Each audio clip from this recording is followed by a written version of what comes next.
yourself, 'cause you're a work of art. You should know that you are perfect with those flaws. Yeah, you better step into the light, just give it a try. Know that it's time you let that spark out. You've been hiding in the shadows way too long.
Everybody, wherever you are around the world. Actually, I want to know, can you drop it in the chat, please? Because we can all see this.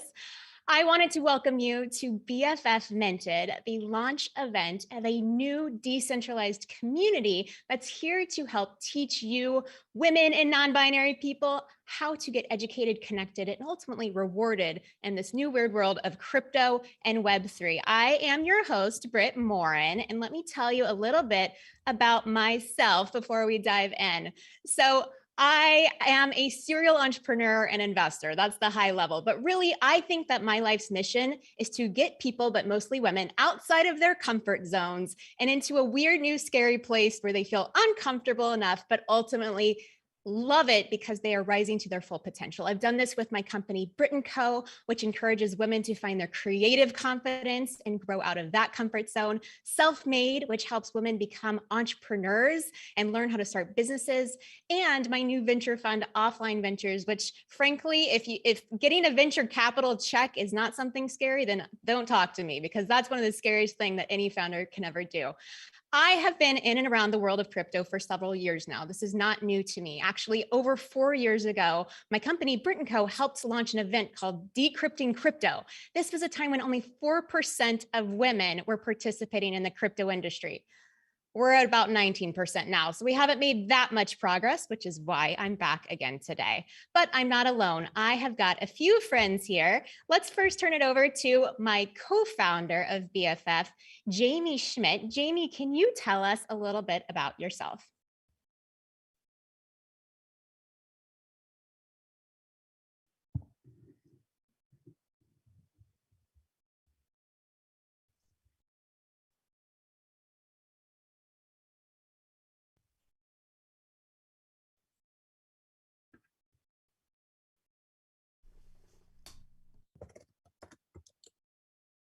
Oh, I can't hear you, Jamie. So I think you're on mute. We forgot about that. There you go. Okay, I was wondering if it was me or you. There you go. I wanted to make sure you were paying attention. Hey guys, I'm happy to be here alongside Britt in this amazing community of BFFs. Many of you know me as the founder of the brand Schmidt's Naturals. It's a brand of personal care products that I started in my kitchen back in 2010 as an artist, creator. Never imagined scaling it to what it had become. Sold it to Unilever 7 years later. And then since then, I've been working as an investor, started the fund Color Capital alongside my partner and husband, Chris Cantino. We also started Crypto Packaged Goods, which is a community that at the intersection of Web3 and consumer. Our goal there was to bring together thought leaders and people who were interested in tapping into the potential of Web3, but also very interested in running consumer brands. And so we have operators and founders and investors in our group. And that was sort of my segue into this Web3 world. So here we are, and I'm excited to bring on more people who are interested. Well, and you know, Jamie, it's not just you and I that started this initiative. We've got a bunch of really amazing people that have helped us do this. Can we show all of our amazing BFFs who are founding members? And maybe you guys can just wave to the crowd out there. Say hello. They aren't all going to come off mute right now because that would be really awkward. But trust me when I say we've got over 50 of the most incredible female and non-binary leaders here to help hold your hand as you walk through this. I'm looking at some of my friends. I've got Jen Hyman from Rent the Runway. I've got Jasmine Starr, Michelle Reeves, Lori Siegel, Jessica Hish, who also made our amazing logo. And I see my friend Gwyneth Paltrow. Gwyneth, can you come up to the stage and tell everybody why you are so excited about BFF and what's in store for them today? Well, first of all, let me say, I'm just absolutely thrilled, both just to be here with the founding members of BFF, who are women who are among some of my dearest friends, some entrepreneurs that I admire deeply with all my heart, women who are banded together in the advancement of women. That's really the mission here. And I'm really just so excited to all learn together and to really kind of expose a broader group of interested, like-minded women to the world of crypto. I think we have been largely left out of this conversation as women, and we have watched a lot of these bros get together and earn a lot of money. And I think we deserve to be in the space just as much. I also think that there's a high probability that crypto will really be the future. And even though some people still remain very skeptical, I think it's here to stay. And so therefore we should really be part of it. So thank you to Britt and the amazing Jane. Thank you. Perfect. All right. Well, I'm gonna start actually showing you guys a little bit of what is to come today. But first, I told you about who we are. Now I want to tell you who you are. We had so many people, tens of thousands of you actually sign up for this event. So we decided to open it up more broadly because the more the merrier, right? This is all about collaboration and community in this new Web3 world. 91% of you are female, 8% male, 1% non-binary. Let's see, what else can I tell you? The age ranges of those who've signed up have been between 10 and 80, which is amazing if you ask me. And the average crypto experience that you have is a 3, if you can believe that. So we are really excited about the idea of trying to teach you what this whole world is and how you can actually take advantage of it right now. I am going to walk you through today a few things. First of all, the agenda for today, which is not coming up on my screen, but I'll just talk through it right here. The agenda for today is what is BFF, right? What is this organization? We want to talk about Web 3.0 versus crypto. We're going to talk to you about what is the blockchain. We are going to not get too nerdy, but a little bit nerdy about it. I know a lot of you have questions about the environmental concerns that are happening out there in the world of Bitcoin and a bunch of other blockchains. So let's see if I can share this again. There we go. We also want to talk about how to buy crypto. What are tokens and NFTs? And then if you do stay on long enough, we have a special surprise for you. So I'm really excited about that. If you do not have a crypto wallet and you're excited to set one up, we will be staying on longer than this event runs, which is an hour and a half, by the way, for a one-on-one, not one-on-one, many-on-one crypto office hours with a wallet setup session. A few reminders today, by the way. We want to encourage everyone to always do their own research when it comes to crypto. We know that there are a lot of people out there saying a lot of different things about this world, and we can't always, know what's going to happen next. There are a lot of scammers we want you to be careful about. This is early days. So just know that You have to do your own research and we will help guide you as best we can. Please don't invest more than you can lose if you do choose to invest. And this is not even financial advice during the session. We aren't encouraging you to buy crypto. We are just telling you how it works and how this Web3 ecosystem works. We do want to call out all of our wingmen out there. We are happy about that 8% of male signups. We think it's amazing that there are men out there that support female initiatives like this. And we want everyone to know that we're all beginners. Even those of us on this call, this industry is so new and it's changing every day. We have to understand that it's okay to have a beginner's mind as we enter this world. I am going to actually try to re-share again my screen so that you guys can see it now. Okay, I think that we can try this. Here we go, sharing screen now. And we're having some glitches, but okay. So those were the reminders. I might have to just change up the way that we're screen sharing. So I will do that in a second. But we do want you to know that this is a revolution. We believe that this is a revolution. Maybe I'll just stick with it right here until we come off. This is something that, once in a generation of women happens.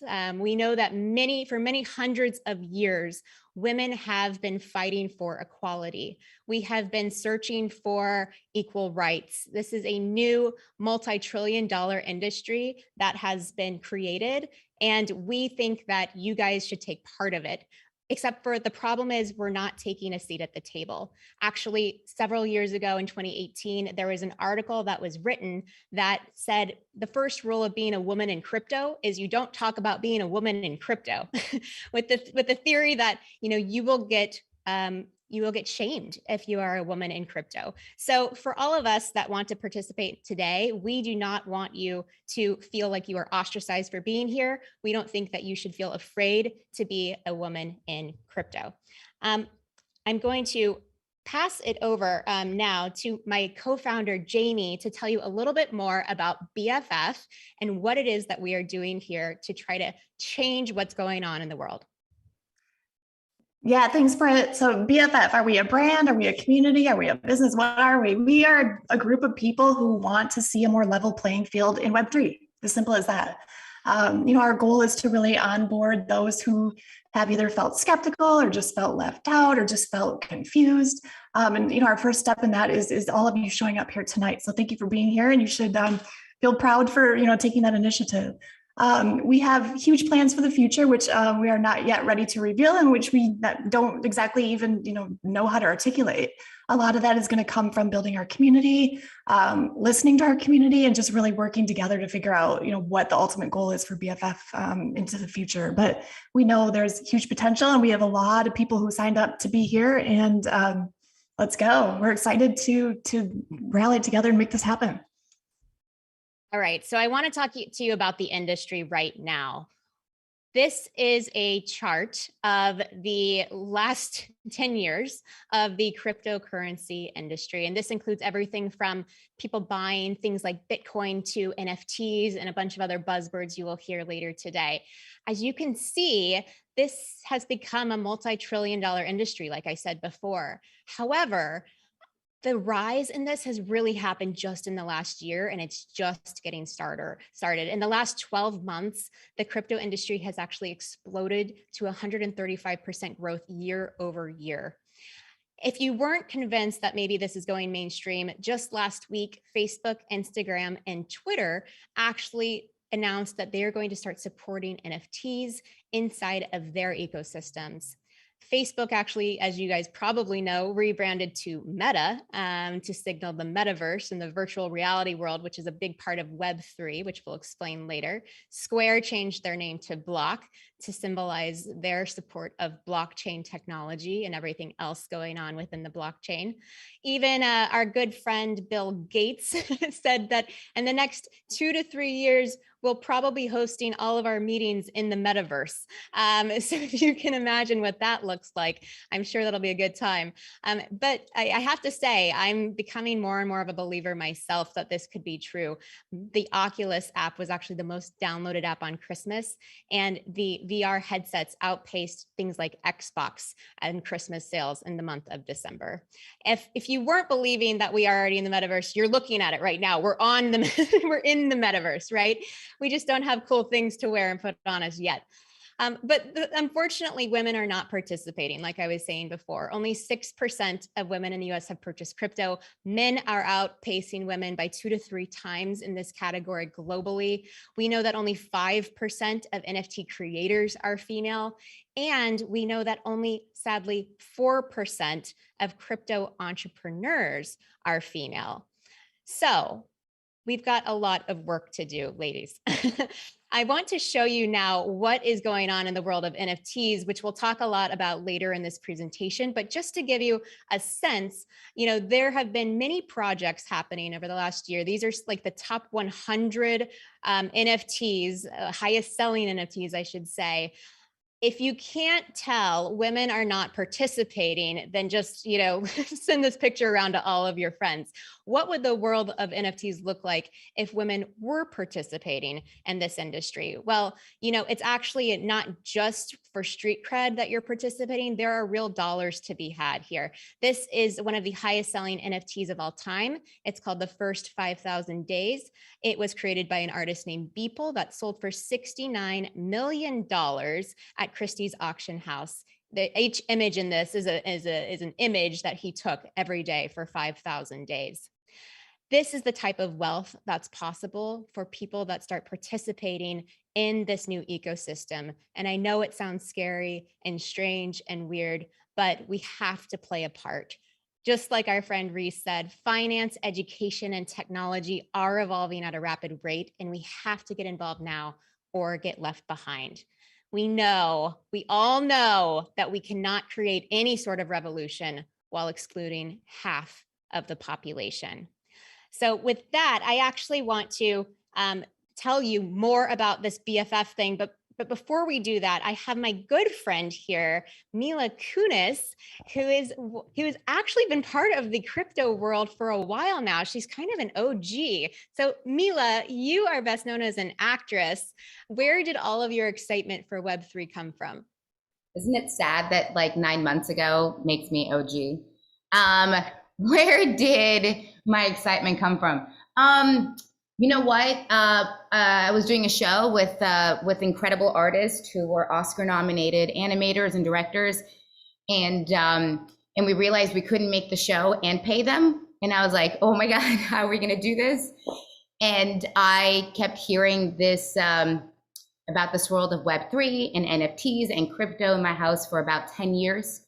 And I was like, well, it's COVID, so if you can't beat them, join them. And I was stuck in a house, and I had the time to immerse myself in something. And I would like to say Lisa, who's somewhere in this, Sterbakov, and I was my producing partner, we essentially Frankensteined this concept together, being like, this will be easy. How hard can it be? Wait, it was way harder than we thought. I'll tell you, we lost a lot of sleep and grew a lot of gray hairs. But through the process, through trial and error, I think have learned a lot, and are super proud of this community and the community that we've built and the group of people that we have around us. But it's crazy. It's crazy. It's the wild west out there. I know. I remember talking to you in May of last year, and we were just trying to understand, like, what are all of the ways we can do this? Where do we go to learn more about this? Like, where did you even learn about this? Did you just go on like the internet and Google it, or did someone teach you? Like, how did you learn, if not from something like BFF, like what we're doing today? Okay, I'll tell you. I had this, which is like my little notepad, and I would go to meetings and I pretended like I knew what people were saying. I had no clue. I didn't know what a single acronym was. I didn't understand what a wallet was. I was like, blockchain, duh, obviously. And I started just writing these things down, and the meeting would end. And then I would spend from like 9 p.m. to 2 a.m. Googling everything and being like, what are these words? What is this? Like, anything from like Sandbox to, I mean, like things that like nowadays are in such a vernacular of like everybody knows what everything is, but back then you were just like, oh my God, how am I going to keep up? And I'm telling you, it was like self-taught is the best way I can say. And I guess I wasn't really scared to ask dumb questions. And I had a lot of support from really great people. And I discovered Morgan and Maria, who are somewhere on this through this. And they came on board, and they are, you know, talk about OG. I think, you know, both of them, and Morgan came from Libra, and Maria just self-immersed in the metaverse and in NFTs and in crypto for years and years, and is an expert. And they came on board and helped Lisa and I and helped navigate us and the world. And then we just kind of hijacked them to join us. And what makes you so excited about where this is all going in the future, and potentially getting more women and non-binary people involved? I mean, we really did talk about this at length. And so I will try to condense it, because it is one of those passionate conversations where I feel I go like on a very long tangent about, but it is to yours and Gwen's point about, you know, for the first time in especially the tech age or any age, women are one-to-one with men. Like we're on an even playing field. We have no excuse other than ourselves.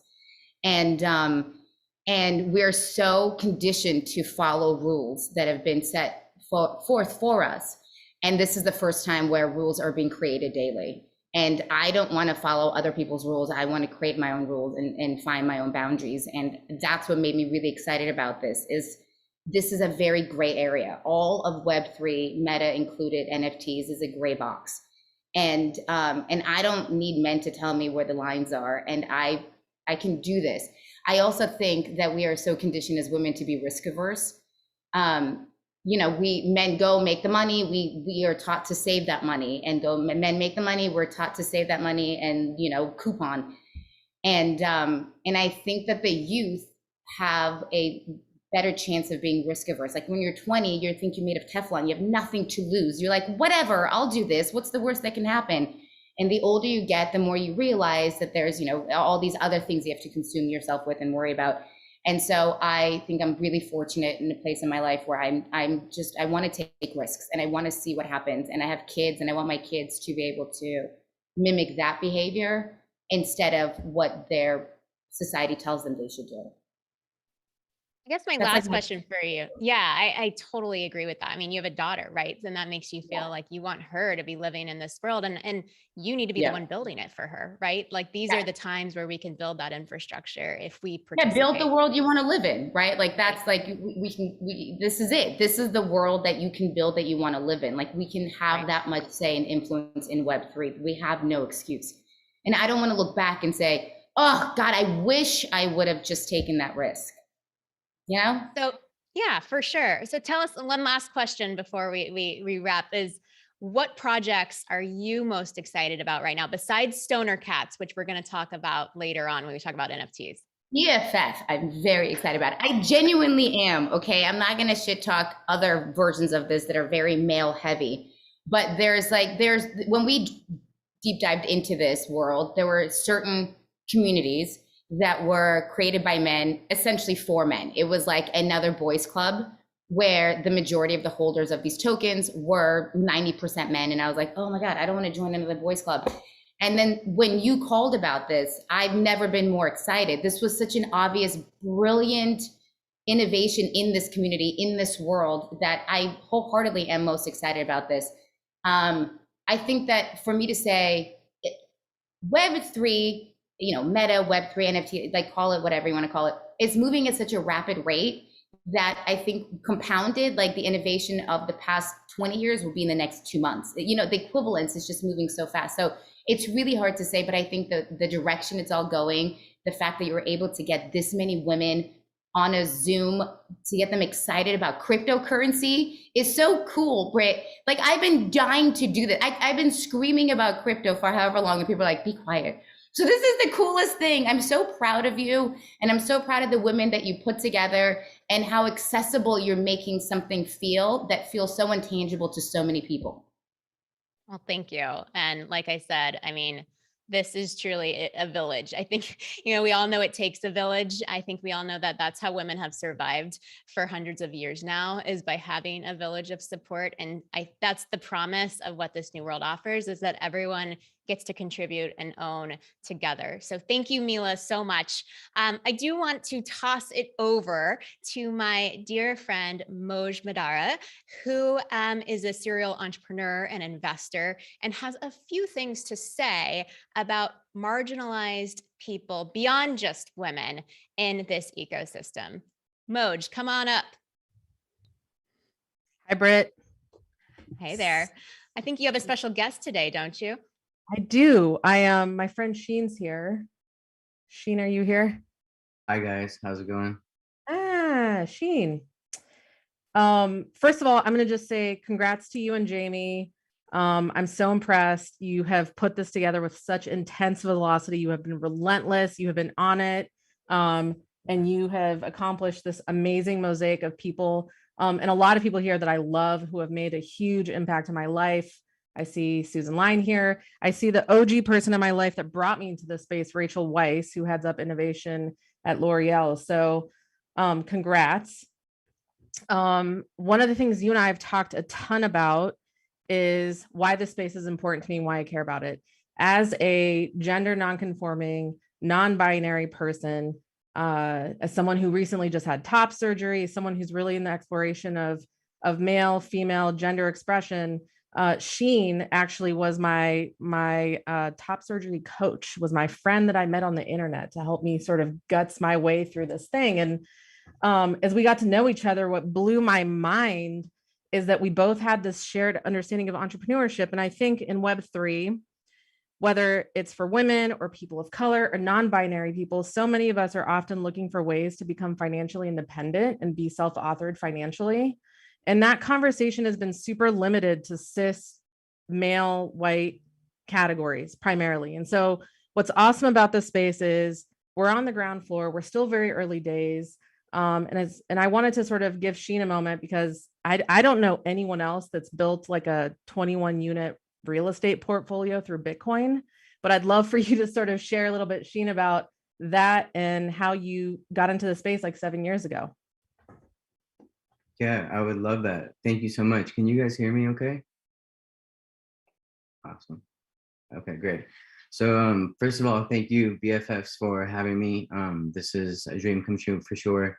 I met Moj when she was kind of going through it, and I was we went through the same processes, and it's not every day you wake up and you say I'm gonna get my boobies taken off today. So it's a long process. And when we got together, I had no idea as well what she had going on. It was just kind of more connected based on, hey, we're trans or non-binary or anything we want to be, a rock or a Gatorade or whatever, right? And so my entire essence was kind of like growing up as a female. I actually just got my surgery this year with alongside Motion. I always thought like, thank you so much. What am I going to do when I grow up, right? Because I felt like I was so unemployable. So kind of like walking around, a little heavy set dyke, didn't really know what the heck was going on, right? And so I was always worried, kind of like, what am I going to do? My parents lost their house in the 08-09 crisis, and I was living in a car for a while, right? And so I got myself through college and stuff like that, and I took a backpacking trip through Europe the next day. And the next thing I knew, I was kind of trekking through countries, and I just saw Bitcoin accepted, and I was like, what is this Bitcoin, right? And like Mila, I'm an OG for 6 or 7 years ago, and I didn't have much to gain or lose, right? Just coming out of school. And so it was something that I believed in because it was an international way of payment. And I was like, what's better than that? Because I kept losing my money when I went to exchange. So long story short, I called my cousin, who is a manager of Wells Fargo. I said, hey, what's in my life savings? I told her to wire it to me. She's like, is this you? Are you sure? Asked me a couple of questions. What was your favorite fruit growing up? So she knew it was me because I was like in Czech Republic and things like that. And I was like, strawberry, send me the 10K. And so put that all in there. And I was called, a loser the whole time. I kind of held it through the bear markets and stuff like that. And then recently became a millionaire by by simply just holding. Yeah, so I have bought a few houses since then. My biggest acquisition was this year with Bitcoin. I bought a house in Laguna Beach and their investment properties. I'm 28 years old, and what I do now is I hold free Sunday sessions for everyone and anyone, just to kind of just share the information. I'm just inspired to share the info that I have so that we can kind of, you know, do this as a team, because now I'm seeing all these percentages. I'm like, that's not cool. Let's get the girls in, you know, get you guys some skin in the game, and us some skin in the game too. You know, as non-binary people, they don't feel very welcome in a lot of scenarios. But cyber and metaverse and internet and crypto and Bitcoin, it's here for everybody. And I can't wait, you know, to see you guys involved. And this is amazing. Thanks, Sheen. Thanks, Britt, for giving us the floor. And Jamie, for women of color, non-binary people, and minorities, working moms, whatever it is that has you feeling like you can't have access to the financial opportunities, I just think this is like an incredible way to get that knowledge. And I just advise everyone not put anything in the market that you can't lose. But this is the time to learn, because the boys are getting loaded rich doing this stuff. And it's all through inside secrets. It's all through friendship groups like this. And so, yeah, I'm proud of you guys. I'm happy. I'm grateful for the floor. And I hope someone out there who's listening, who feels marginalized in any way, not just their sexuality or ethnicity or religion or financial makeup, can feel like they can make a friend here, because I've made a lot of friends here. And a lot of the people on this page are who I make money with and enjoy making money with. So I hope that you guys get the same too. Thank you. Thank you, Moj. Thank you, Shane, so much. We want to start diving into a lot of the education now. I think we've done an okay job setting the stage of why you guys probably believe that this is something to pay attention to and that it's for everyone out there. Now I want to actually start with a fun little round of buzzwords, because if you're going to participate in Web3 and crypto, you need to know some of the lingo. And if you're ever on Twitter or Discord or in a lot of these channels where a bunch of crypto people hang out, you're probably going to see some of these words and have no idea what they mean. So I'm going to pass it to some of my BFFs here to define them. The first one we have is GM. Pyle, can you tell me what GM means? It means good morning, which is not surprising, but I think what's really amazing is that it shows you how kind and welcoming the whole Web3 community is. So if you're ever on Discord or Twitter and you say GM, you will be welcomed back with open arms, with a bunch of emojis and welcome. And I think that's what's really important, is how optimistic and positive this whole community is in accepting everyone. Totally. Erica Chitty, if you are there, I want you to try to describe what WAGMI means. WAGMI is a term that I see all over the place. What does that mean?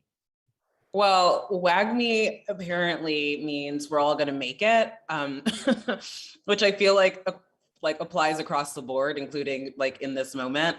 I think some people were referring to January as Cry January, which I was like, I understand that. But the idea is it's to basically, when the crypto markets are when people feel like they're optimistic about the crypto market, that's when they say we're all gonna make it. So if you throw that on any of the channels that you're on, that's gonna get probably some really interesting responses, because I feel like there's sometimes some disparate feelings about whether or not people are feeling optimistic, but it's a cool acronym. Love it. All right, Dina, tell us about FUD. What is FUD? F-U-D. I feel like I'm in a spelling bee or something right now. F-U-D, FUD. FUD is basically the opposite of FOMO. It stands for fear, uncertainty, and doubt. And I know a lot of us may have felt some FUD when it comes to crypto, and BFF is here to eliminate that FUD and turn it into fun. I love it. All right, HODL. Shiza, what is HODL? HODL was one of the first things I saw, and I was like, what is HODL? Is this a character in a weird Disney movie? Go ahead. HODL is holding on for dear life. This is one for the true believers, so the ones who don't day trade, but HODL. Also, acronyms are made up, so don't let them feel like you can't participate, and feel free to make some of your own up. Love it. Swan, very important. Tell me about gas. I need to know about gas, Swan. Well, unlike Web 2, which is big centralized servers, the blockchain's composed of thousands of computers around the world that distribute the information. No one person or company is in control, and that's the beauty of Web 3. But we need to pay those people who own and run those computers that log our transactions, and that fee's called gas. And the tricky thing is gas is variable. It goes up when there's a lot of demand, lower when it's not. So that's why you hear gas war. So to be careful, because it can really affect the price of your NFT. Yes, we like low gas on all things, frankly.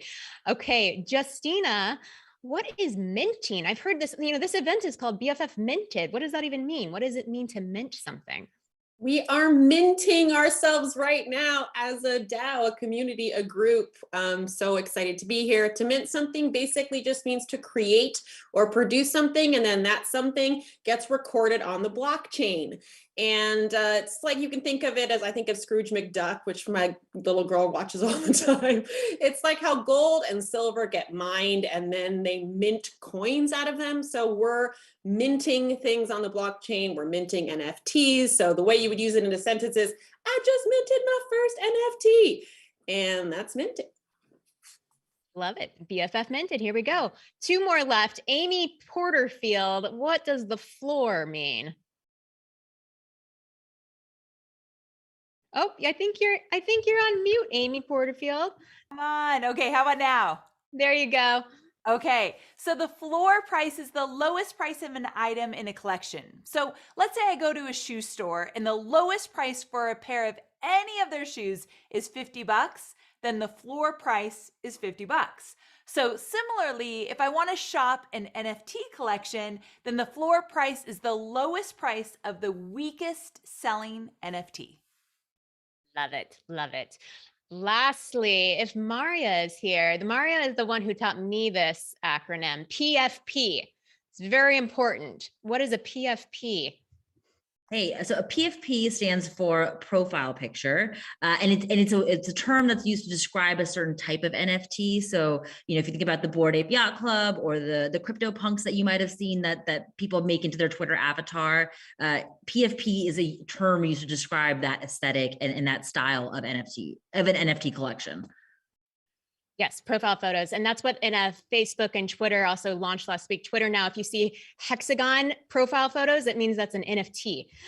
So I do want to now show you guys that we have been brainstorming some of our own acronyms that we think should become a thing just because of everyone that's watching this and participating. Let's go make a new acronym a thing. These were some that were voted on by this founding BFF community, but we want you guys to vote. So we have Joy. This is pronounced Joy. Get in on it.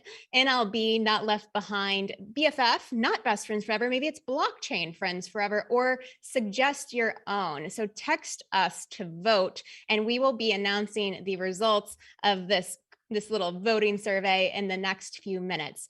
But for right now, I actually want to transition and introduce my friends Sheila Marcello and Alexa Von Tobel, as they actually tell you all about what Web3 means and why it's different than crypto. Thanks, Britt. Hey, GEGE. Good evening, everyone. I'm Sheila Marcello. I'm founder of Care.com. I'm known to many of you, I'm sure, as the mom brand for families, nannies, and babysitters. And that was my first business in Web 2. And now I'm jumping back in as a co-founder of my next company in Web 3 and EdTech. But before I get into any of that, today I really want to introduce, and I'm excited to spend some time with my very good friend, Alexa Von Tobel. She's founder and managing partner of Inspired Capital. She is also an incredible best-selling author of a great book, Financially Forward, super passionate about teaching women about the importance of finance. So Alexa, we're super excited to dig into this massive topic of Web3. How do you define it in its most simplest terms for everyone?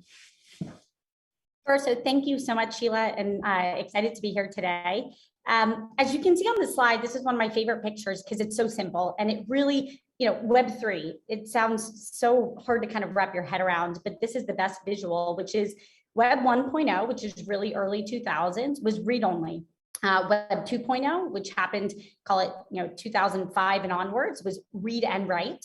And now here we are in 2022, and we're starting to enter Web3, which is read, write, and own. And if you head to the next slide, I can really walk you through a little bit more about what that means, and let's explore this concept. So let's take real examples. Web 1.0, we all remember way back in the day. Let's think about what e-commerce looked like on Web 1.0. Literally, it would be a catalog online. You couldn't do anything with it. It was read only. You couldn't shop, you couldn't buy, you couldn't add it to a cart. It was incredibly simplistic. Fast forward to Web 2.0, which really, that term coined itself in 2005. And there was this great article in 2008 in TechCrunch that said Web 2.0 companies that I can't live without. And it included, little old companies, Gmail, Facebook, Skype, Twitter, and YouTube, which were at the time quite early. And basically what existed then, Sheila, was you could actually start to go not only and see, but you could buy, you could transact, you could refund, put into a cart, and really play back and forth. So fast forward to today, we're really used to Web 2.0, but Web 3.0 sits on blockchain technology. We're going to explain more what that means throughout today. But it really unlocked the ability for a fully open system. So something that we can all see, we can all participate, and it goes beyond just that read write, but it adds this pretty critical feature, which is about owning. And that's the one I think everybody on, visually here today is so enthusiastic about. Sheila, I'd love to quickly pass it to you. You've obviously built a monster company in Web 2.0, you've taken it public, been really successful, and you're working on your next thing. What would you add to how you think about Web 3.0 here? Well, Alexa, I love this thing that you talk about Web3 and blockchain that allows for open and systems that everybody can participate and own. And a very dear friend of mine, Ai-Jin Poo, who's a key advocate for caregivers, she and I used to brainstorm this dream that we had that, like, why couldn't we build a platform where more caregivers could actually own care.com, right? How could we structure it that way? The beautiful thing about this technology now is, in Web3, is that we can all participate, which is super exciting because, as we know, caregivers really make up that part of society that makes all work possible, but they don't get paid enough. So how do we actually provide overall access? And so what I'm excited about is this potential. But before we get into all of that, Alexa, what Web3 might mean for us? What are sort of these pain points of Web 2? What were the challenges? Yep. So the way, Sheila, I process all of this is Web3 is really fixing some of the challenges of Web 2. So here are those core challenges. Those problems basically in summary are, we were the product, users of all of the internet were ultimately the product. We didn't own our own data, and ultimately we got no control over decision-making power. And I think the way to think about it is, think about your Instagram. You go on, you create content, you're creating videos, you're doing lots of things, you're amassing people to spend more time thinking about the great photos of your kids you posted. You don't get that value. You don't get to control what happens to those photos. There's tons of problems there. And if we go to the next slide, there's this great visual from Chris Dixon. So this, we're using one of his wonderful slides. He's an investor from Andreessen in crypto, but this is a great picture of what really went wrong with Web 2. So you had platforms, and again, think of them all. Twitter's a good example, that worked really hard to get literally millions, hundreds of millions, of users on their platform to share content, and they worked really hard to do that. And then at one point, they really begin to monetize those users. And so these platforms, these centralized platforms, Twitter, for example, gets very, very big, and it creates massive amounts of value. And us, the users, get none of it, and we get none of the rights, and we own nothing. And so much about what Web3 is really about is fixing some of those challenges. So if we go to the next slide, Web3 really enables the ownership economy. And Sheila, for me, and I'm deeply passionate about empowering people's wallets, and completely a nerd about how do we help more and more people, not just here in the United States, but around the world, get access to more money. What's so amazing is Web3 really enables this ownership economy. So Sheila, I would love to get a sense of what you love about the ownership economy, but then I want to tell you a little bit of how I think about it. I mean, one of the things I love is the fact that a lot of people can really share and participate. As you pointed out, the contributions that actually everybody makes is super important. And if I think about the power of education, that we can have global access for everyone, I watched this documentary 6 months ago, and it just hit me home, and it became very emotional. And in this documentary, there were poor people from the Philippines on a game called Axie Infinity. It's one of the top crypto companies now, provided by scholarships of another crypto company called YGG, right? That was actually supporting poor people in rural areas in the Philippines to actually earn income higher than the average wage. And it was considered what we call play to earn.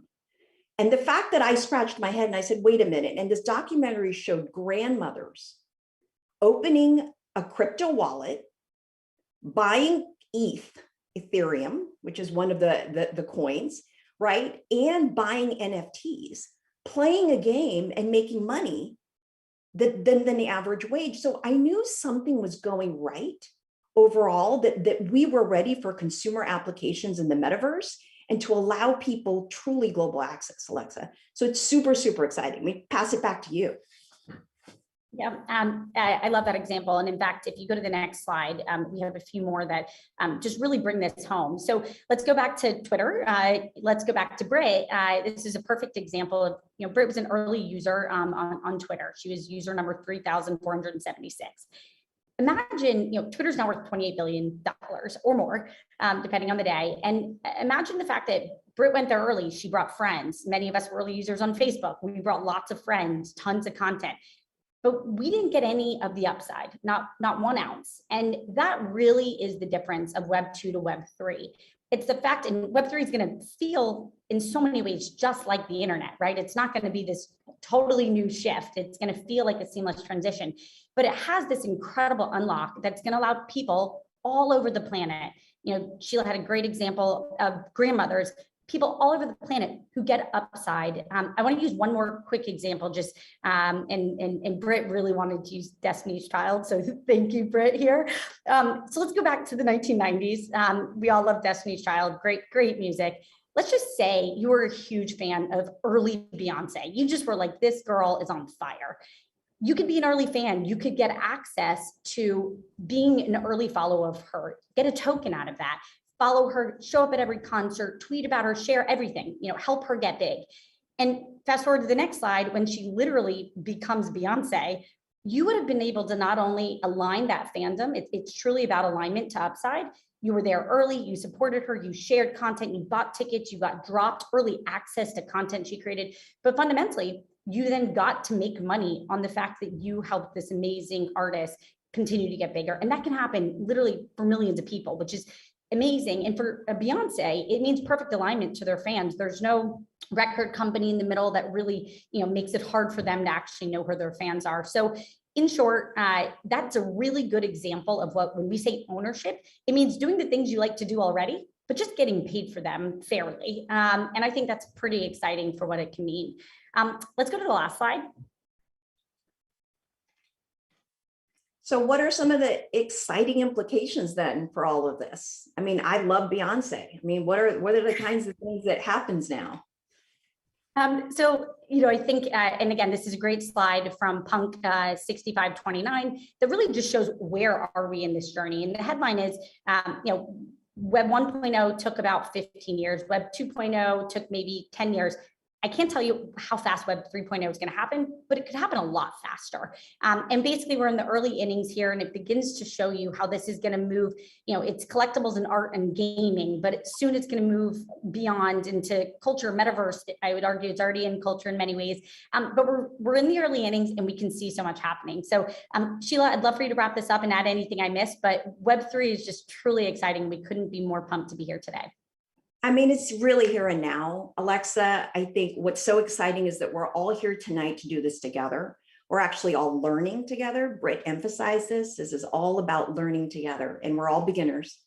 We're crafting together.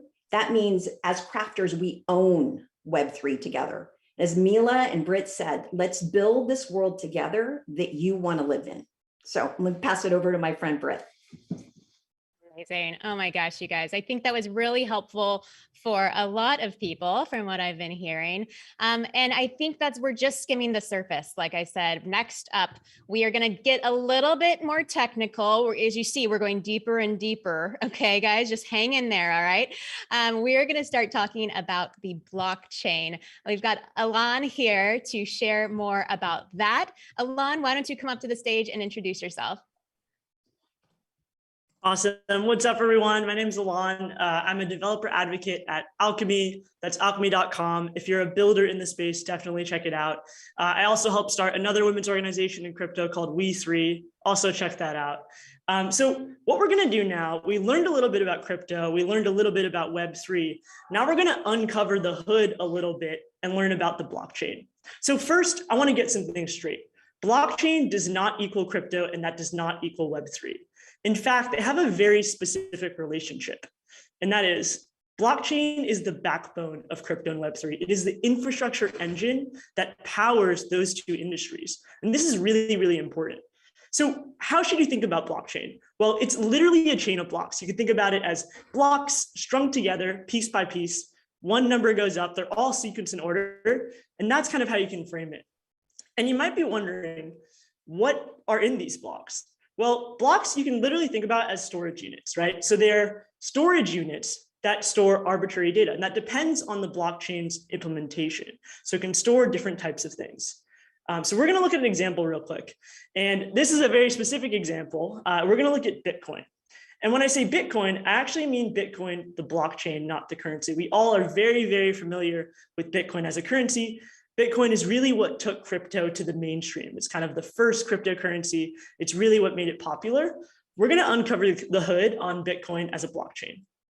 So let's get into it. So don't be intimidated. There's a bunch of numbers here. There's numbers and letters and cryptographic hashes, and this can be very intimidating. Don't be intimidated. We're going to break this down right now. So this is Bitcoin block 720142. And what I literally did is went online the other night, took a screenshot of a Bitcoin block explorer, and then pasted it in here.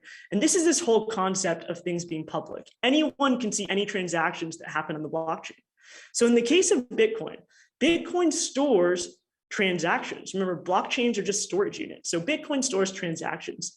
In this block specifically, we have 968 transactions. We see that in the top left corner here. If you go to the next slide, you can see that each of these transactions has a unique hash, and these are called transaction hashes. You can think about transaction hashes like receipts, like digital receipts, right? So if I go to the grocery store and I'm like buyer number 49, then I have 49 on my receipt. That's like what a transaction hash is. They're all unique identifiers. Transactions also have a unique value associated with them. So if we look at this first transaction here, this person sent 4 Bitcoin to someone else. That's a lot of money. So this is kind of a crazy transaction, but they have a specific value associated with them. We'll go to the next slide. And then they also have an input and output. So this is like the sender and the receiver. So every transaction has these sort of basic components, input, output, value, all of those things that we're familiar with. So how is this different from normal financial transactions? How does this differ from what we use every day? Well, let's break down what happens when you do a normal transaction. Let's say I go to a coffee shop and I want to buy a cup of coffee. I often use my credit card to do that. And what happens with that credit card transaction is it gets sent to my bank, and my bank reduces a certain amount of money from my account and maybe adds a certain amount of money to the coffee shop's account, right? And that bank is this central party that's controlling the checks and balances of our accounts. Now, where does that information get stored? Well, it actually gets stored in this third component here, which are servers. And these are private data servers. You might have heard this term server before. It's basically like a private storage unit that the bank controls. And this is a really, really important factor, right? The bank is controlling all of this information. So if banks were to one day wake up and say, hey, I'm feeling very malicious against Alon, they could go in and modify the amount of money I had. And because they're the only beholders of the truth, I couldn't really do anything about it. They controlled the data servers. This is really important. So let's do the same exact transaction, but let's use Bitcoin instead. All right, so I go and buy my cup of coffee and I make this Bitcoin transaction. Now, rather than getting sent to a centralized bank, this gets sent to a decentralized network of miners. thousands and thousands of miners. Anyone can be a miner, right? And every single one of those miners gets a copy of this transaction. And there's also this concept of nodes, but we'll save that for another time. So everyone gets a copy of this transaction. And now there's no longer one person who's the beholder of truth. And not only that, once that transaction is confirmed, it gets stored on a public ledger, on a blockchain, right? And so this is something that anyone can see. It's immutable. It's not in the private data server that anyone can modify or that a single person can modify. It's completely public and visible to everyone, and no one can change it. So this is a really, really different model for a transaction than what we know and use today. So why is blockchain different? Why is this so important? Number one, it's public. All you need is the internet to access it. We heard about an example earlier in the Philippines using Axie Infinity. You can tap into the blockchain just with the internet. Number two, it's immutable. And this has to do with the security principles of blockchain. You can't change it. Once things are confirmed, they can't be modified. Number three, it's decentralized. Remember, there's a network of people running this blockchain. There's no single controller determining everything. Number four, it operates 24/7. So no more 9 to 5 waiting for the banks to open up and using it when people can actually go in and work. This whole thing is run by code. So a lot of the times people say crypto never sleeps. This is why. It's completely automated. It's run by code. You don't have to worry about people behind it moving the levers. So you might be thinking, wow, those are amazing traits. But what if I want to do more than just transactions? What if I want to do more than just transact? So let's talk about Ethereum. All right, how is Ethereum different? The analogy I like to give is if Bitcoin is a simple calculator, then Ethereum is a smartphone. So it can do everything that Bitcoin can and more. And the reason is Ethereum allows you to store both transactions and arbitrary code. So now you can have things like NFTs and these applications and transact. So let's take a look at some examples that we could build. One, decentralized bank. So rather than having this central party determining your bank account, anyone can spin up a bank account and not have to go give their social security number or do all these things and get approved. You can just instantly get access to a bank. There's all these digital ownership marketplaces. So we talked about some examples of investing in creators. There's these whole new economies being created because of this. And then one that really stuck with me was this idea of global supply chain tracking. So provenance. If you don't know what provenance means, it's basically like, we have this global economy of products. How do we track every single hand that that product gets placed in before it gets to me? We can do that using the blockchain because of its properties. What I really want to leave you with here is this is the internet today. There are all these applications, Uber, Facebook, Twitter, YouTube, all of these applications that sort of run Web 2 right now are siloed in data servers. They all control their data, only their teams can look at it, and none of it is shared. They own the data that we kind of produce. Now, the internet of tomorrow is this. It's blockchain. It's everyone is sharing the same information. Everyone has the same database, and that means your application is on the same level as everyone else, no matter what. You're all tapping into that same information. And so to give you some concrete examples about what this means, 1Password. So because I have this digital identity, rather than maintaining 100 logins and forgetting all these passwords, that digital login can take with me, I can take it with me everywhere. Because remember, everyone's tapping into the same database. Number two, your network, your friends. All of my friends that I added on Facebook, and my generation doesn't really use Facebook as much anymore, or more Instagram, but all of my followers and friends on Instagram, I can take them over to LinkedIn because those connections are stored on the blockchain. And LinkedIn can know that I have those connections because we're all looking at that database. And then lastly is this concept of ownership. So one kind of concrete example here is, my brother is a professional video gamer, so I like to use this example. If he acquires a sword, a magical sword, in the video game he plays is called Overwatch. So let's say he acquires this magical sword in Overwatch.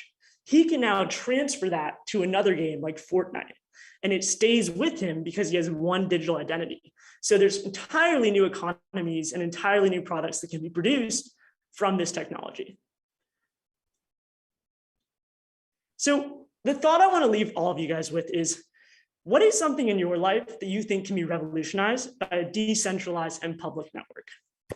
And thank you. Wow. Well, thank you, Alon. I'm pretty sure you just stole the show. I mean, this was I think the hardest and most central core topic to understand. And you made it seem like I was learning calculus in preschool and totally getting it. So thank you so much for that. I hope everyone out there at least understands a little bit more about blockchain. This is the foundation of everything for crypto and Web3 and beyond. And this is why we're so excited about the future. Now, to switch gears a bit, there's something that maybe you might want to learn how to do, which is how to buy crypto. So with that, we also have our friend Ariel, who's here from the company Ledger, which is actually a crypto wallet brand, who's here to introduce how to actually buy crypto. Ariel, come to the stage and say hello. Hello, everyone. Yes, I'm Ariel, and I'm live from Paris. So for me, I kind of feel like I'm at a sleepover with all my BFFs learning. So Ilan, I wish that you had been a part of so many elements of my education and everyone who's been on stage because I wish that I had you all. But congratulations, because you know the acronyms, you've learned about the space, you are now experts more than most people in the world. And I just want to contextualize it a little bit because you are still very early in Web3 and crypto. In 2017, there were about 50 million people who were participating in crypto, and 2020, we had about 300 million. So contextualizing that into the greater world, there's still a lot to do. So take a deep breath. Now that you've learned, you could actually buy. So let's go to the next slide and talk about it a little bit. So a few of the key takeaways here when you're thinking about purchasing crypto, just as you know, it was spoken about before, there are many different choices that you can make, whether it's Bitcoin, Ethereum, Solana. We're seeing some of the market volatility in the bear market. Don't worry, we're going to get through it. But it's really important that you do your research. Take a deep breath. Again, you have time. And one thing I would say too is a lot of the sort of learnings maybe that we had around mental health from the pandemic probably apply to crypto and Web3, because one thing you need to know right now is once you purchase, there are no takebacks. And if you accidentally send something to the wrong wallet or you hit the wrong button, right now, there is no undo. So when you're looking to make your first purchases, really think about, okay, do I know that I'm sending this to the right address? Which really brings me to this aspect of you have to have a wallet when you're purchasing crypto, and you're not limited to purchasing whole coins. And what I think is also incredibly exciting about groups like BFF, or when you do more research into DAOs and NFTs, is that you have the ability to earn tokens and to earn rewards or to earn drops based on your participation. And so the value of your participation is also seen as something that can have a monetary value over time, which is really important for you to know. And so on top of that, what I want to make sure that everybody knows, and I'm at Ledger, which is the world's most secure Web3 platform and wallet. And we say that because we really mean it. We have these white hat hackers that are in our dungeon outside of Paris, and it's their job to hack anything in the world and try and make the industry more secure. And it's really important that you take time to learn that when you have transactions on the blockchain, they stay on the blockchain. And what you're actually protecting is your private key. And the way I would think about that is when you have a mailbox that someone sends mail to, anyone can have your public address, right? They send you mail, you check it, you hope that it's not always bills and that it's something fun. But you're the only one that should have your private key. You want to have your private mailbox key to see what's inside of it. And if other people get your private mailbox key, they can take sensitive information from you. Like think about, when you're a younger teen as a BFF, if your mom or your parent found your diary and they had your private key, it's kind of a bummer. So think about that from monetary value. That's why with your wallet, you really want to keep things secure, and you want to do it at the beginning because it's hard to go backwards. And so when you're thinking about a wallet, there's basically, you don't want to make these mistakes. And so there's two different types. There's a hot wallet and a cold wallet. And I know once again, the acronyms can be sort of silly, but one thing that I also think is exciting about this moment is so much of the conversation for women traditionally around finances is very stigmatized. With crypto, we really have an opportunity in Web3 to remove those challenges and the way that we communicate with each other about money. And so if we have to use sillier terms to do it, that's okay. But a hot wallet is something, it's called hot because it's on the internet. It's a little bit less secure. It's something like a MetaMask or a Coinbase where, you know, you're signing transactions on the blockchain directly through that interface, and it's still secure. Like we work with all of these partners, and especially if you're purchasing a lot of NFTs, you're definitely using MetaMask a lot.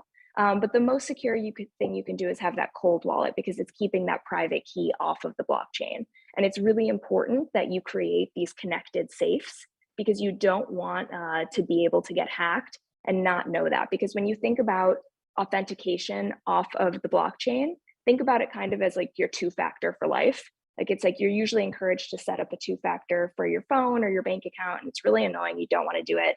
Trust me, I have many friends on this call that send me DMs all the time saying, the user interface is not good enough. This is overly complicated. You're right. We're early in Web3. Make the sacrifice of extra time to give yourself additional security.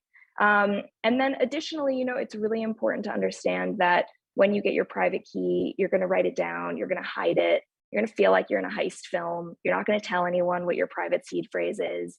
And if anyone asks you any questions for your private phrase, you know that that's someone trying to scam or hack you. So please, please, please make sure that you take a deep breath and don't share that information. And we'll continue to see this evolve over time. You know, we're seeing companies like Square announce that they're getting into the wallet game, others as well, and that'll bring more adoption into the space, and that's what we want. We just want to make sure that the ecosystem stays secure. And so in order to securely buy Ethereum, you can do that through your connected interface. For us, we encourage doing that through Ledger Live, because it will allow you to actually convert. You know, you've heard a little bit before already about these on and off ramps, but you can take the stable currency of where you live around the world. And I say that because the beauty of crypto is that it's growing at the same rate internationally as it is in places like the United States or France, where I am right now. And basically you can convert it into ETH or into Bitcoin. You can swap through these things called exchanges.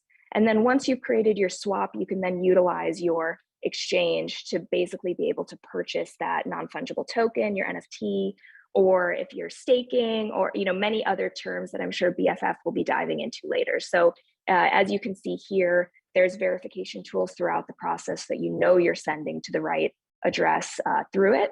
And it's just really important to remember, we're at mainstream curiosity, not mainstream adoption. And if we want to get to adoption, we have to do it securely. So tell your friends, take the extra step, and, you know, we've got this. It's going to be great. Amazing. Thank you so much, Ariel. And for anyone that was over their heads, just know after this ends, we actually have a special session as a reminder to set up your wallet and explain it in like kindergarten terms, like we did the blockchain. We're actually going to show you what it's like to walk through that on a screen share. So you'll see exactly what it's like to do that, where you make your account, what you need to even click on.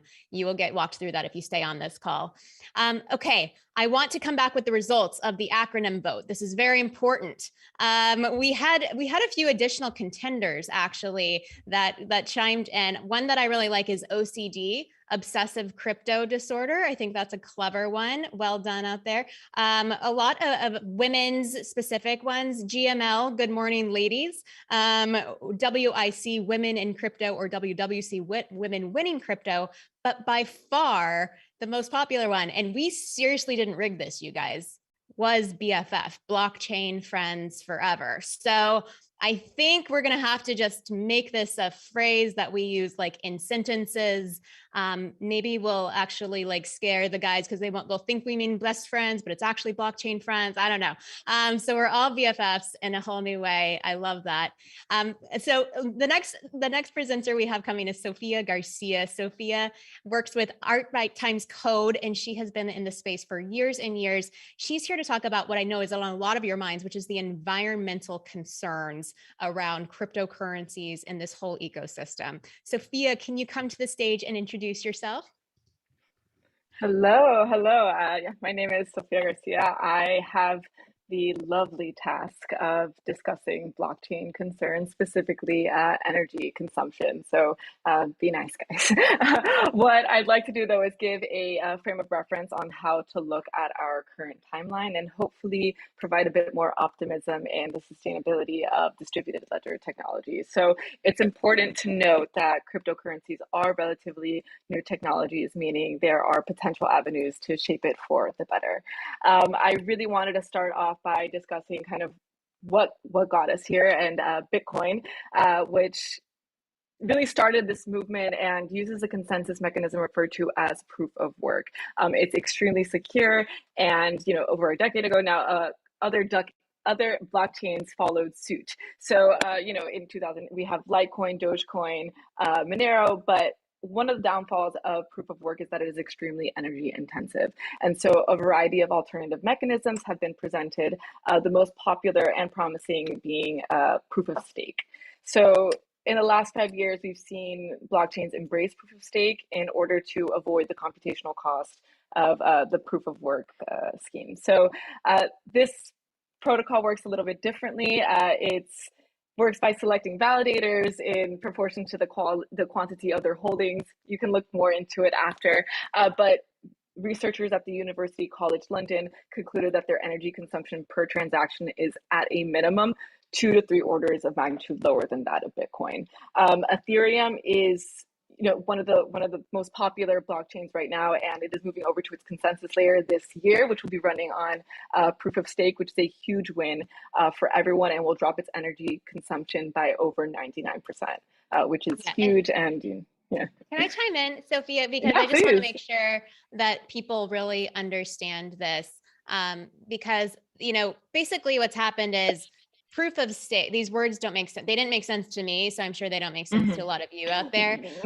Basically, we're moving from making computers do a lot of the work to having people do this work. And so therefore, there's not as much energy consumption, right? Because they're human beings.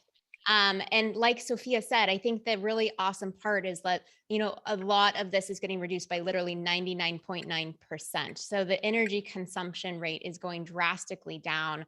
And many of the different chains, the blockchains right now, Bitcoin is a blockchain, Ethereum is a blockchain, all of these things that those words on the slide we just told you about are also different blockchains. Many of them already use this new framework. So there are many that actually require no gas. Remember gas from our original session, where you have to pay to create the dollars that is powering the energy to do all this work, because it does not cost anything. And it's also so much faster and cheaper. And that's where Ethereum is headed as well, which we're really excited about. And this is really important to understand, because I know a lot of people have just not been entering this world because they don't want to harm the planet, which totally makes sense.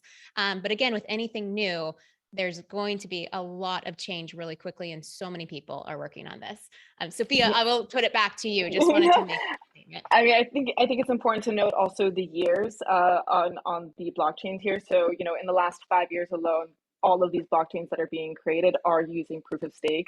I think it's important, just being in the art side, Tezos was really heralded as like the green NFT platform. And we saw a lot of artists. The artist community on Tezos is unmatched, because it's important to them, and for them to feel like they are not contributing to any of the environmental concerns. So I think it's also important to note that on a larger scale, there's been the Crypto Climate Accord, which was inspired by the Paris Climate Accord, including the World Economic Forum, Ripple, Consensus, all these different parties coming together, really prioritizing climate stewardship and supporting the entire crypto industry and their transition to net zero greenhouse gas emissions. I think one of the primary goals that they announced was for all blockchains to be powered by 100% renewables by 2025. Among the different solutions that they look at, one of the most interesting right now in this kind of this interim of the innovation period is carbon offsets. So one thing that a lot of companies are coming in together to do is put money towards conservation in the Amazons, forest protection, conservation efforts in wind energy. It's a really, really huge, massive opportunity now to be able to participate and offset anything. So one example I have on the next slide is Artblocks, a company that I love.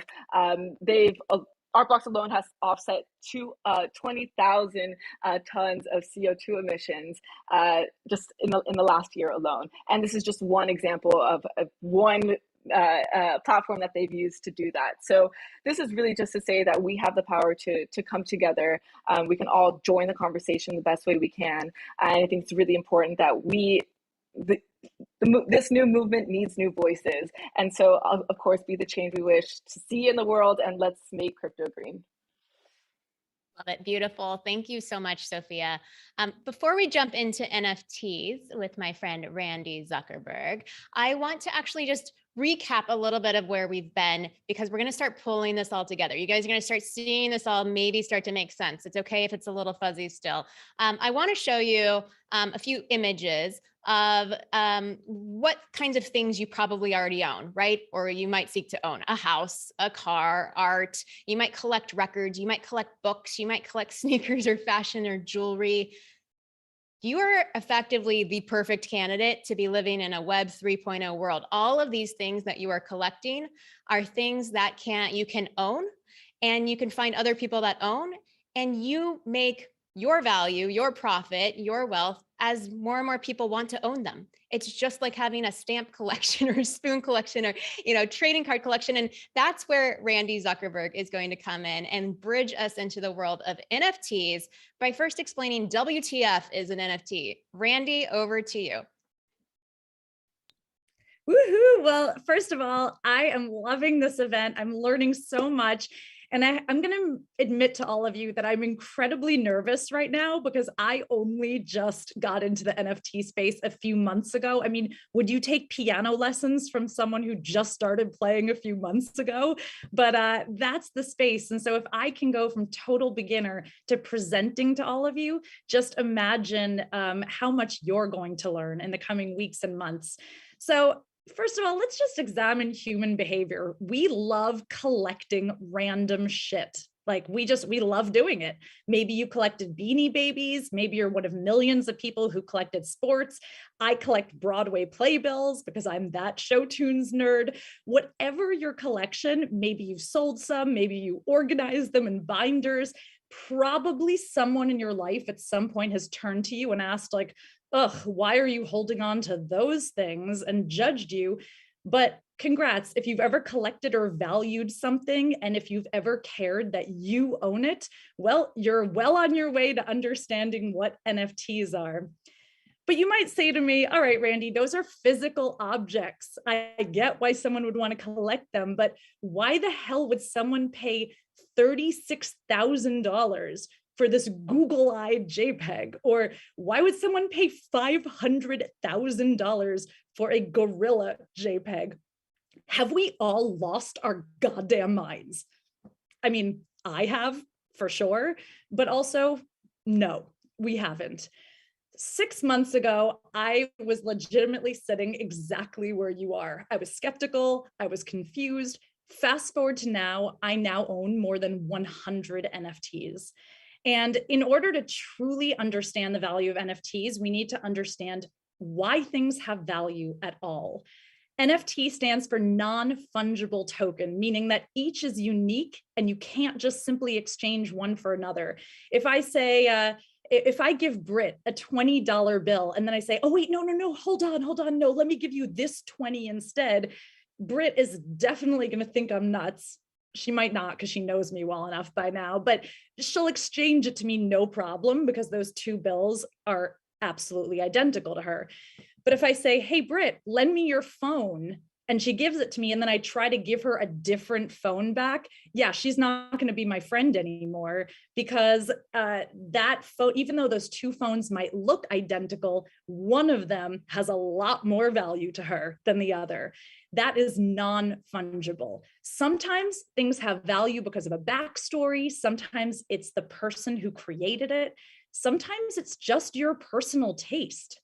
If I came over and I drew on your ceiling, you would not be happy about it. But if Michelangelo did it, voila, priceless work of art. So an NFT applies to digital assets that are unique and have value. They can be anything. It doesn't just have to be art. It can be a music clip, a video, a super special recipe, a book. It can be a ticket to a conference or a concert or an event. But because the asset is created on the blockchain, you know 100% that it's authentic. Let's say you're buying a Chanel bag, like you want to make damn sure that that bag is authentic before you spend thousands of dollars on it. But with digital assets, the proof is right there. I was chatting earlier with fellow speaker Ilan, who did an amazing job talking about the blockchain. And we were saying that it is absolutely insane that one of all of our most valuable assets right now, our COVID vaccine card, is printed on flimsy paper. And that is it, with no easy access to validation or authentication. And the great thing about NFTs is that artists love it, because not only do they get to sell their work the first time, but they now get royalties on every sale of art in the future. In real life, if an artist sells something once, it could trade hands 100 more times. The artist might never even know, and they'll never see a dime. But put something on the blockchain, and an artist or a creator or a musician could get royalties for decades, which is absolutely game-changing for people in creative industries. All right, so maybe you're still sitting there and you're like, hey, Randy, can't you just right-click, save the file, and then it's exactly the same as buying the NFT? I mean, sure, you could walk through the Louvre and take photos of every single piece of art in there, and then you could go buy postcards of them in the gift shop, but you don't own that art by doing it. Because NFTs are recorded on this magical blockchain, you know that you own the one and only true copy of something. So here you'll see an image of a Grimes music video that's sold for millions of dollars, even though anyone right now, you could go watch that exact video right there on the site it was sold. And that's because owning art isn't about keeping other people from enjoying it. Owning art is simply about understanding and verifying who the one legitimate owner is. I also want to say, we've been talking a lot about wealth today and wealth generation, but there are so many reasons that people buy an asset, physical or digital, that isn't about the money at all. Sometimes it's part of your identity or your self-image. You might buy a designer handbag or get a really weird tattoo or spend a lot of money on art or get a specific Instagram handle simply because those things say something about who you are and the image you want to project to the world. Another reason is maybe because you really want to be part of a community, like this amazing community we're all part of tonight. We really love belonging to things and being part of something. And sometimes an NFT is like a membership pass or access to a community that you just really want to be a part of. Sometimes you buy something because it's scarce. Something that's perceived as being rare or scarce or one of a kind might seem more valuable to you. Or finally, maybe you just like it, and that's good enough. There are a lot of things that I buy because I freaking like them. Like a piece of jewelry is pretty, a sweater is warm. Probably it's because there's a void in my soul from 2 really shitty years in a pandemic with 3 children, and I can only fill that void by buying things. But like, I don't know, stop judging me. Sometimes something's valuable because you value it. So there are a lot of marketplaces where you can buy NFTs. Some are open marketplaces, some are specialty ones. You'll see here on the right, this is an NFT. I woke up this morning and my 7-year-old had done this sketch. So I don't know, is that like good parenting, awesome parenting, terrible parenting, who knows? But while you're searching for an NFT, you can typically sort by price, scarcity, or specific feature. Then you click connect your wallet. Don't panic if you don't have one yet. Make sure you have enough crypto to cover the purchase and those transaction fees that we've been talking about all evening. And then voila, the purchase is recorded on the blockchain with you as the new rightful owner. You can then choose to hold it or sell it. A lot of times, if I like a specific collection, I'll buy more than one so I can sell one and keep one. But by far, my favorite thing about my NFT portfolio is that it entirely consists of women-led projects. I think our wallet and how we spend our money is one of the biggest tools for activism that each and every single one of us has. So that's my investment thesis, that women-led projects rock. And oh, by the way, my portfolio is crushing it right now because women-led projects are absolutely on fire. So with that, I'm delighted to hear from 4 women who are absolutely at the forefront of this movement of NFTs. Hopefully by the end of this, you'll be dying for all of us to stop talking so you can go run and buy some. First, I am delighted to bring up Maliha, the founder of Women Rise. Maliha, welcome to the stage. Hi, Randy. Hi, everyone. I'm so delighted to be here. It's such a wonderful space. Bert and Jamie, well done for doing this. And yeah, I'm just so delighted to be here. I'm really, really honored to share about Women Rise. So to start with a formal introduction, my name is Maliha Abdi. I'm an artist and an author and an activist, and also the creator and artist of Women Rise. So Women Rise is an extension of the work that I've been doing for the past 9 years for women's rights and girls' education. My activism is through my art. I have been able to work with global organizations in the past 9 years, such as Malala Fund, the Girl Effect, the PAD Project, and even the companies like Adobe, Google, all for campaigning through art for social justice.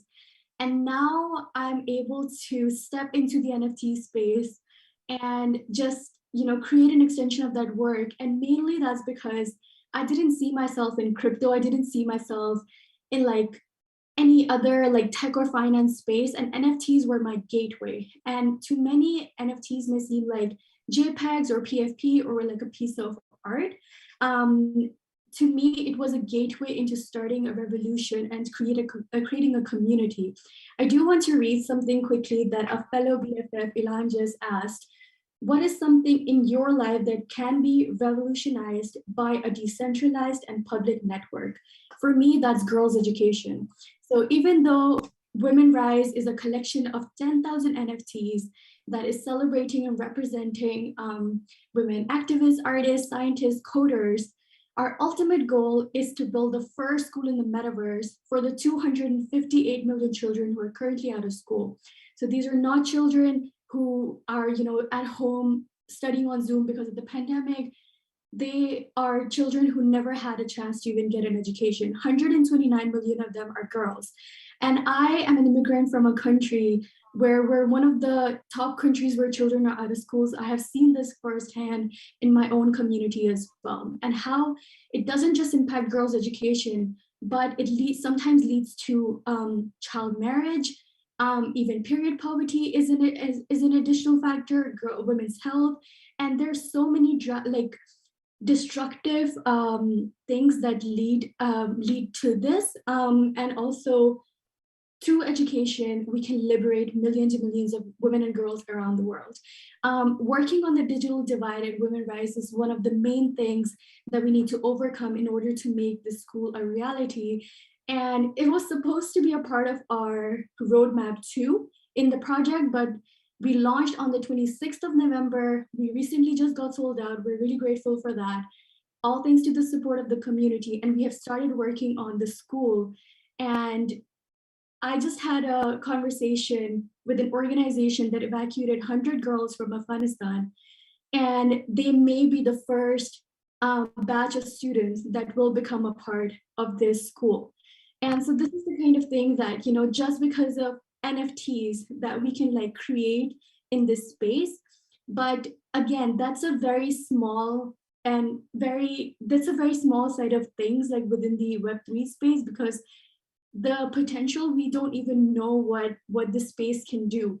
So what I would like to ask you is think very radically. What is the most radical thing that you see happening in this space thanks to the Web3 technology, decentralized space, NFTs, and all of these different things. Grateful to say that we have been able to contribute to 4 organizations focused on women's rights and girls' education, which I have worked with in the past as well, so I know where the funds are going.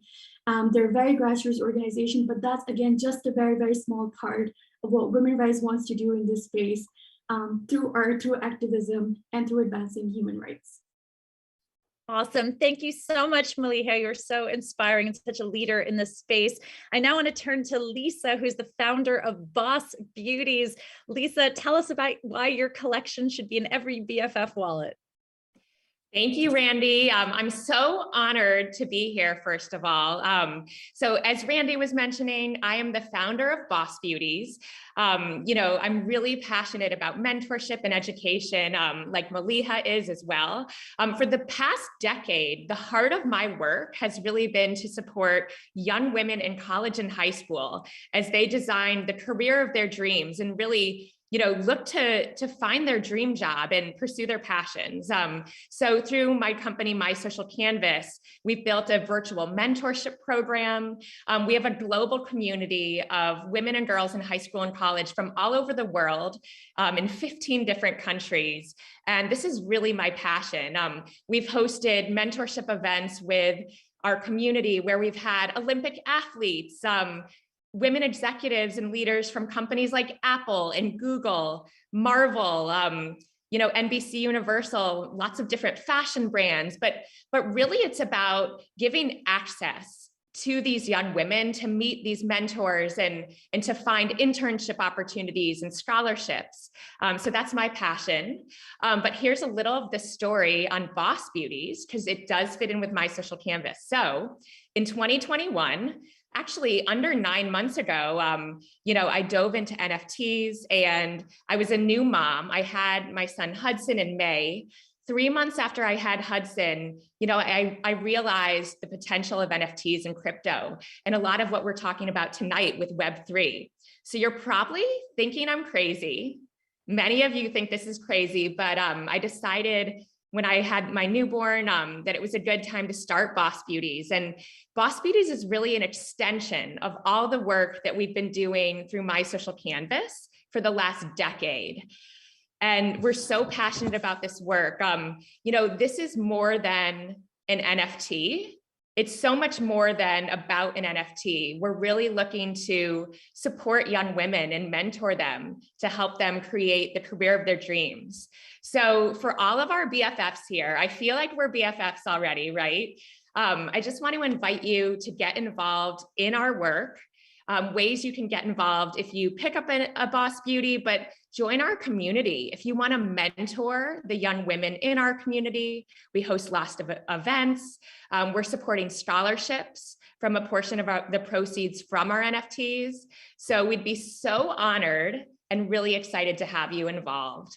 And yeah, we're just excited to be here. I thank the whole team for putting this together and bringing more women and more diversity into Web3. So thank you, Randy, for helping us share the story of Boss Beauties. Thank you, Lisa, so much. We have 2 more and then we're in for the big surprise. So stick with us, everyone. I'm going now to Francine, CEO of Meta Golden. Francine, tell us about how NFTs can tie to physical goods and your recent launch. Hi, Randy. Thanks. Yeah, I'm loving this panel. This is like super awesome. It's nice to be able to connect with my people because usually, crypto is like a foreign language and there's not a lot of crypto native people. So this is awesome. Okay, keep scrolling, scroll super fast through the beginning because that's the floor, as you know. I want to get to the big ticket items. We just launched Ashley Longshore by Meta Golden this week. And in the first 7 days, we were already number 21 on OpenSea. If any of you know Ashley Longshore, and first of all, just to introduce myself, I have a blockchain business where I tokenize NFT art with 18 karat gold jewelry, because I felt when I got into the space a couple of years ago that I wanted something to show for it. That was a physical asset. As the industry's evolved, it's now called phygital, which means physical and digital. but that's what I do is I basically sell NFTs with gold attached to it, gold jewelry. So I partnered with one of my BFFs, Ashley Longshore, who has an incredibly loyal community and following. And I'm also an NFT investor. And one of the first things I look at in any project is I look at the community that supports the project, because that's ultimately what is going to make a project fail or succeed. And our project has been very successful in that we did the first day of our pre-sale on Monday. We sold out in 2 hours. We minted 600 NFTs in 4.5 minutes, which is kind of unheard of. And especially because I took this project to over 100 devs when I was starting out. But, you know, it's really hard for women to get a leg up in the space, and all the devs are really expensive and really booked by the gaming community, and it's a very male industry. So I really struggled, and I had to find someone to take this. And I finally found a woman who has been incredible, Izzy Offman. And she took the challenge on with me, and everyone said we'd fail. No one wanted it. And yet here we are kicking ass. I know that Britt bought one. I think Lisa Sugar tried to buy one, a lot of the founders in this community. But Lisa, I'm still gonna get you one. I'm still working on it. There are hundreds of people on the waiting list, hundreds and hundreds and hundreds actually, that I have personally been working to onboard into the space. And Ashley's work just speaks for itself. I mean, if you actually go and click on one, I got Kate Moss, you can stop there and just kind of show the detail. I mean, to me, like a lot of projects right now that you invest in are not interesting because it's like very male oriented or the art is just not beautiful. No one can say that this art is not incredible and beautiful and valuable. And this collection is a real artist. Ashley has a real following. And this is something that is not just a value-based investment, but will have value for a very, very long time. This is the very cheapest that it will ever be, and it's already traded 5 times from its original offering. So I'm super bullish on it. There's something in the collection for 88 ETH, which is over $200,000 already. Like I said, we've only been out, we sold out the first day in the first 2 hours, but it's something that if you're a first-time investor and you know Ashley, and you want to dip your feet in the crypto pond, this is a winner. It's a super winner. What can I tell you? A lot of these founders, I'm so excited to be a part of this community. Susan Line, I don't know if you remember me, but I was at InStyle when you were at O way back in the day. I'm working to onboard women and girls into the crypto space, and I'm super passionate about it. It's what saved my life personally. And I've invested in Ethereum a while ago, and I'm very, very, very invested in the space now. I'm one of the 4%, and I hope you'll check out Meta Golden to hear more. Awesome. Thank you so much, Francine. What an amazing collection. And to take it all home, the woman who started it off, Mila, come talk to us. Baby, I mean, hold on. There's a whole sidebar conversation I was having with Lisa Sterbakov. I was like, talk about lowbrow, highbrow. Look it, not all NFTs are created equal. Yes, ours is called Stoner Cats, Randy.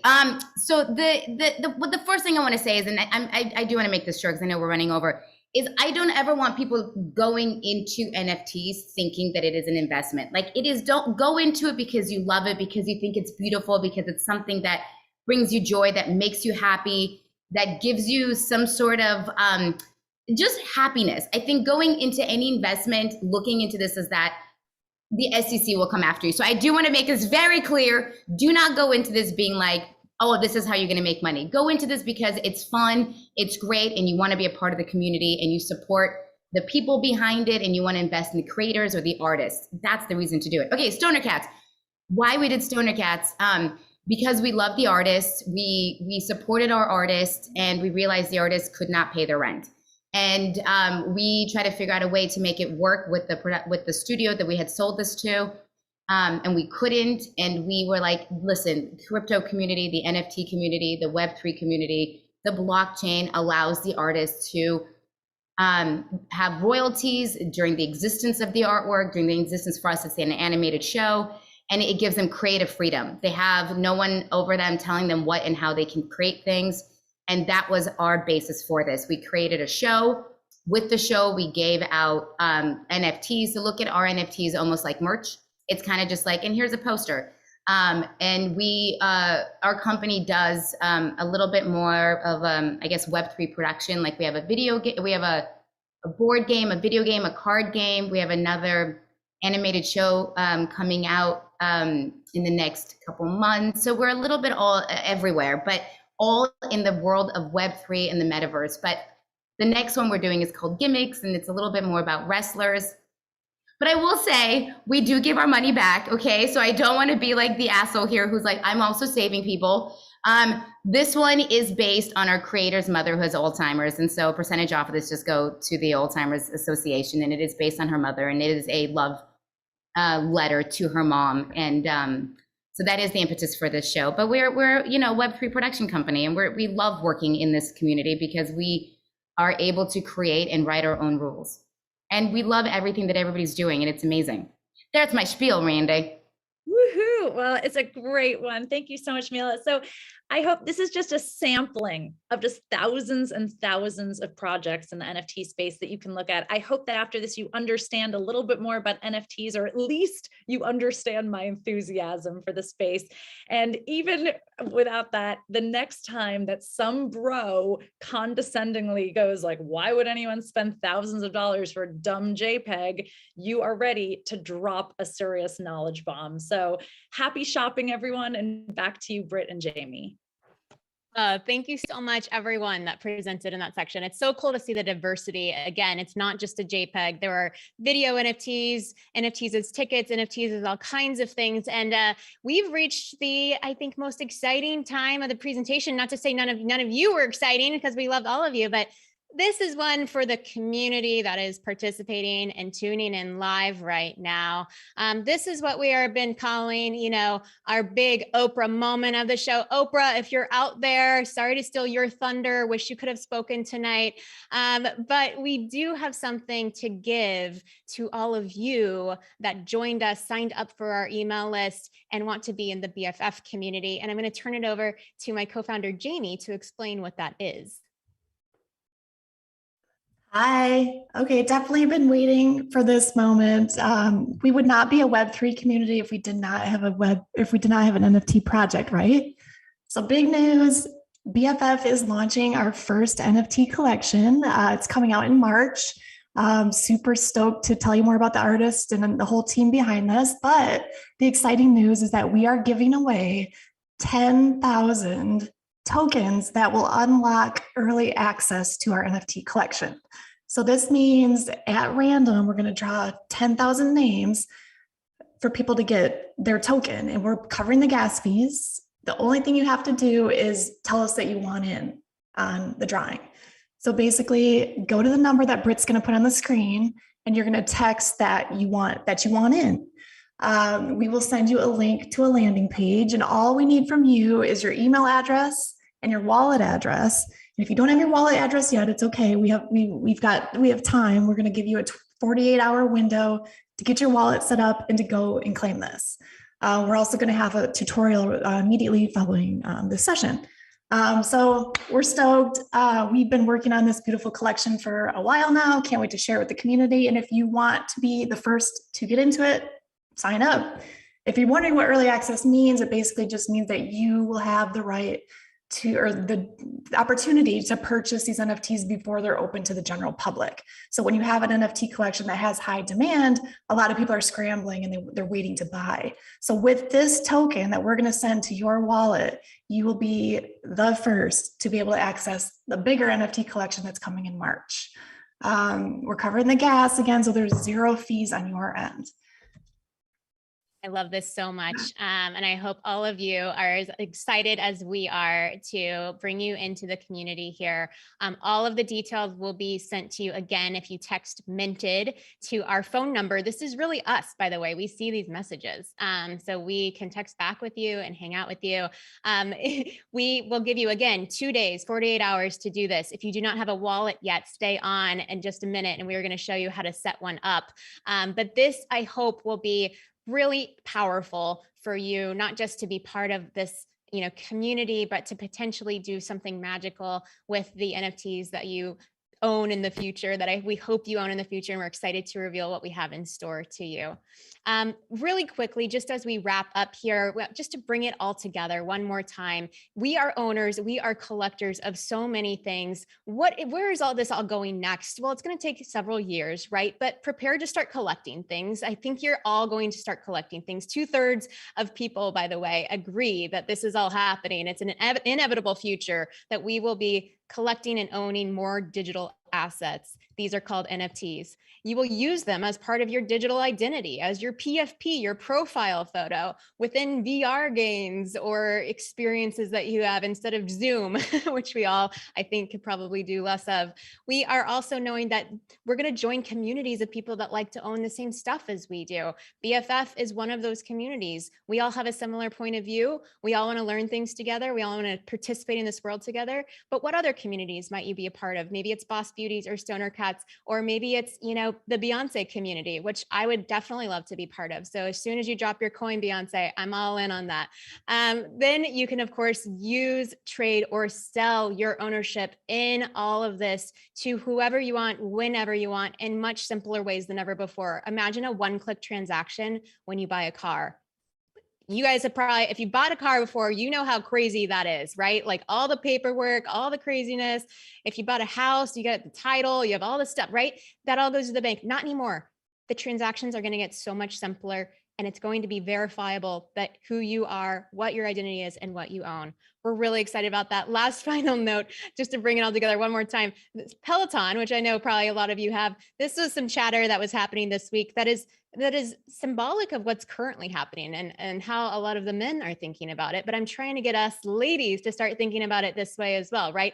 Coinbase should buy Peloton and use the energy output for its riders to power Bitcoin mining, right? And then someone else replied back, oh, good idea. And if there was a Peloton token that everyone had when they bought a Peloton, so they also got this NFT, a token, right? Then maybe every time they work out, they actually earn money.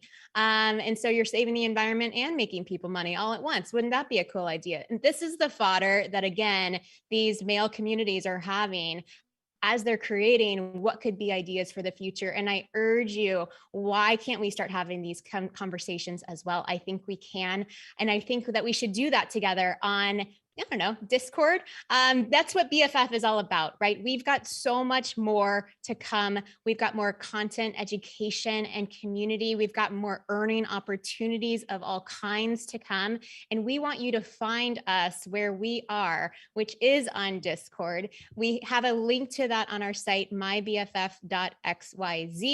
You can find us also at mybff on Twitter and Instagram. You can text us again at the number I shouted out before, but we hope you will join us as we reveal more of our roadmap in the weeks to come. And frankly, a lot of it is unknown yet because you get to help create it. You get to help vote on what we are going to do next. Maybe we should go do a Peloton token and collaborate with Peloton. Who knows? The sky is the limit, you guys.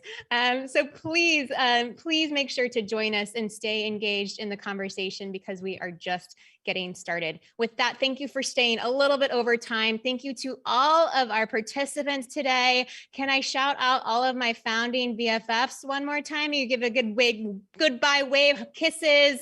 We should do the actual wave. It's too hard in Zoom. Thank you for being here and spending so much time with us today. And if you want to stick around to learn how to set up a wallet, we've got 30 seconds before we do that. Let us know what you thought of tonight by heading over again to our Twitter, Instagram at MyBFF, or jumping in the Discord where there is an after party we'll all be hanging out in. And I hope that you guys are now a little bit more OCD, obsessive cryptocurrency disorder, which we coined as one of our favorite new acronyms today. Good night and goodbye, everybody, and we will see you soon. Stick around for the office hours.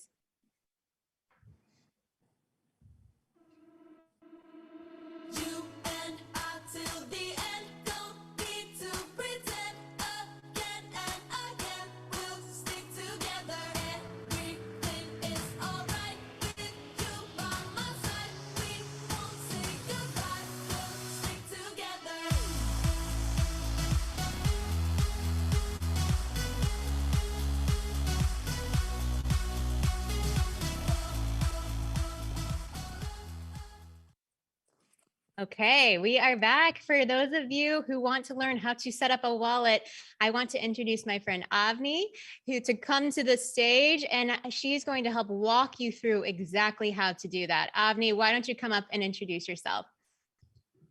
Hi, everyone. My name is Avni, and I'm excited to share how to create a wallet. Oh, Avni, actually, I'm going to share it from my screen, if that's cool with you. Yeah. There we go. Yep. Then you can.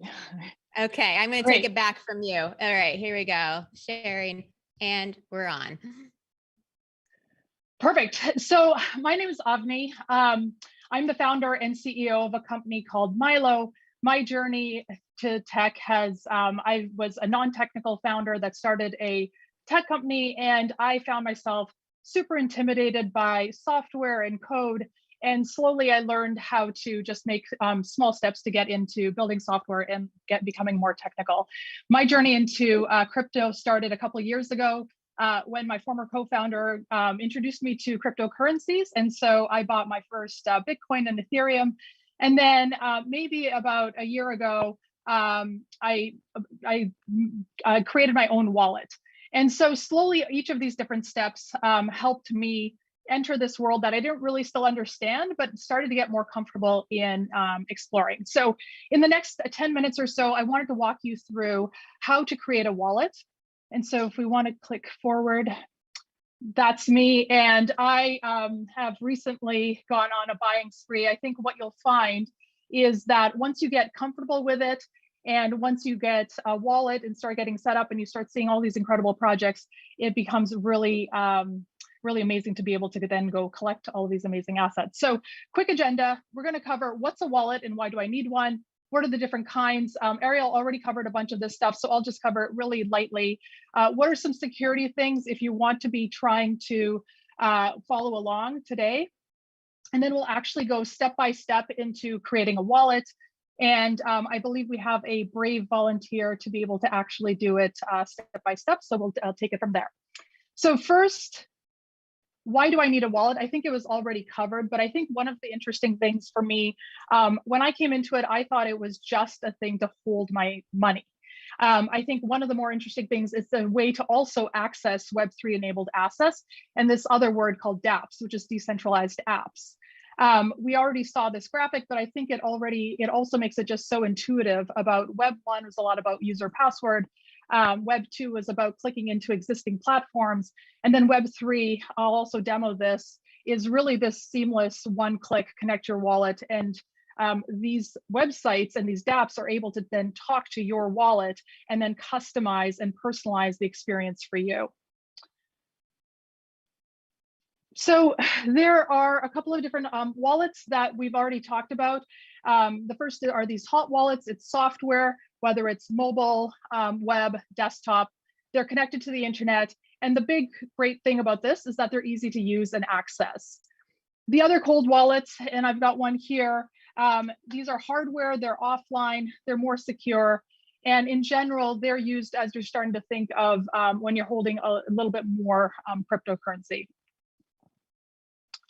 So the one that we're going to be demoing is MetaMask, and it's an Ethereum wallet. And so before we get into that, I wanted to just start with a couple of notes on security.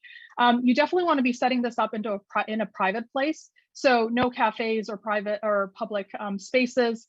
You want to write the private keys or the seed phrases on a piece of paper and then secure that piece of paper in a safe place. Ideally, you're pairing this with a hardware wallet.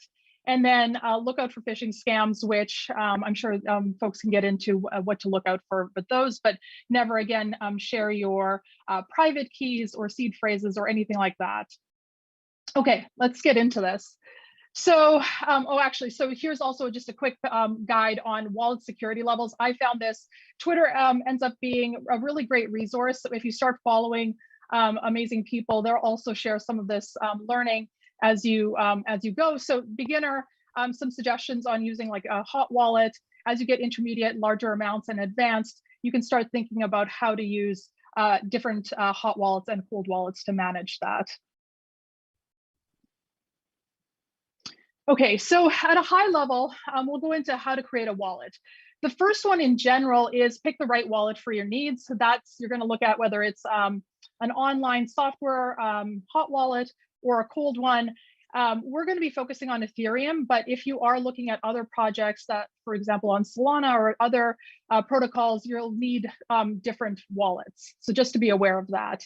Then you'll pick if you've picked, let's say, MetaMask, you'll download and create them and then you'll complete some security steps that we'll show you.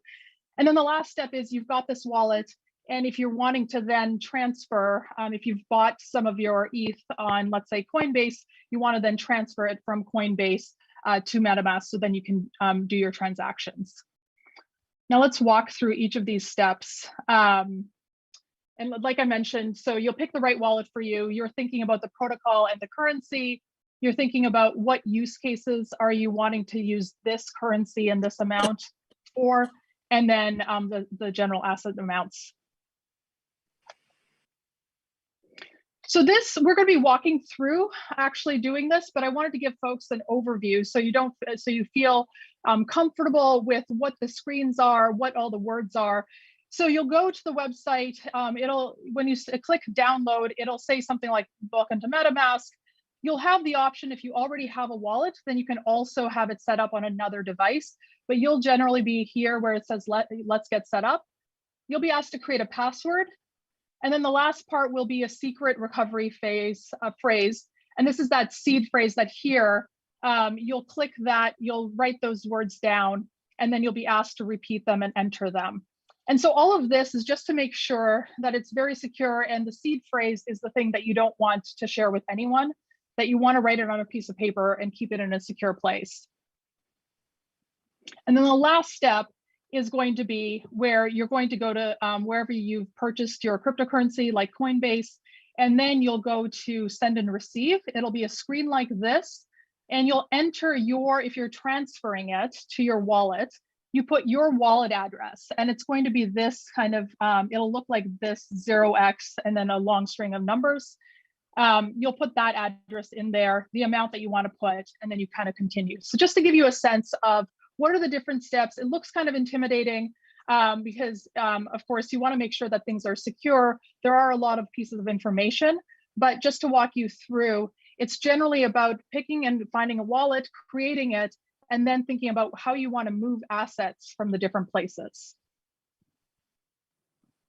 Okay, let's try it out live. Do we have Vanessa on? I'm here. Hi. Okay. We have a very brave volunteer that's going to do this live. So hi, Vanessa. We're going to have her screen share, and I'm going to walk you through. She has a Coinbase account, but hasn't gotten around to actually creating a MetaMask wallet. So we're going to walk through it right now. So we can screen share Vanessa's screen. While she's doing that, oh, there you go. Okay, perfect.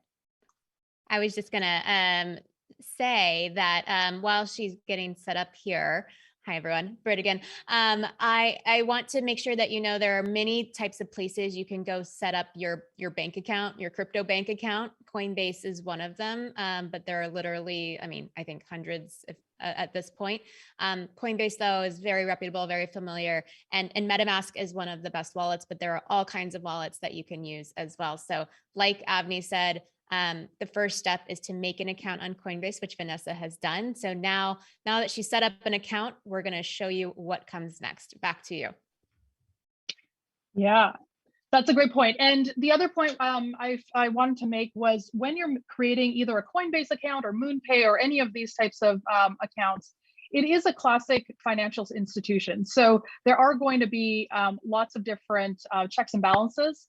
So if you're being asked to verify your identity by uploading your driver's license, just know that that's fairly standard. And as long as you're using a reputable exchange, that's all to be expected. Okay, Vanessa, so let's start. So you've come to metamask.io.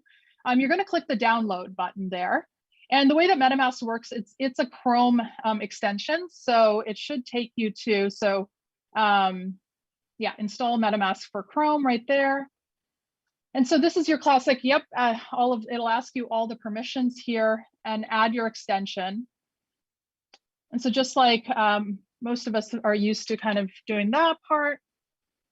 And so here's the screen where you can now start clicking Get Started. And you wanted to click the one on the right where it says, yes, let's get set up.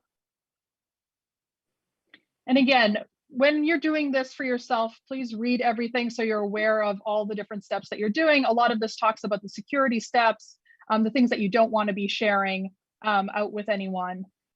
And so if you feel comfortable with that, you can click I agree. And so this is where you'll create your password for your actual account.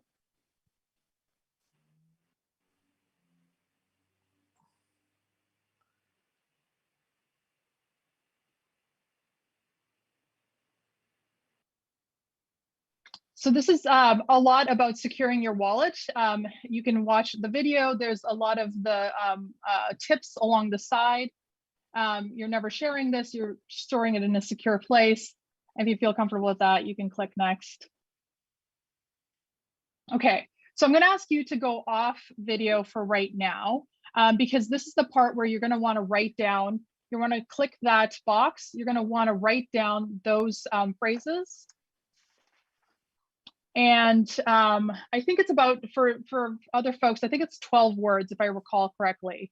And it's just like actual words like tree, desk, and they just give you a random set of words, and you have to just put them in a specific order. And so when you're done that,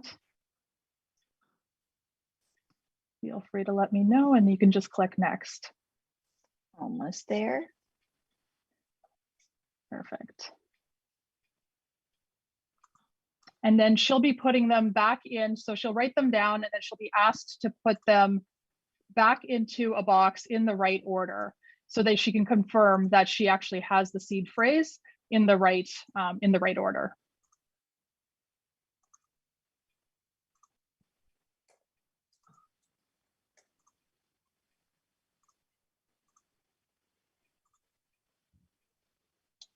Okay, pass the test.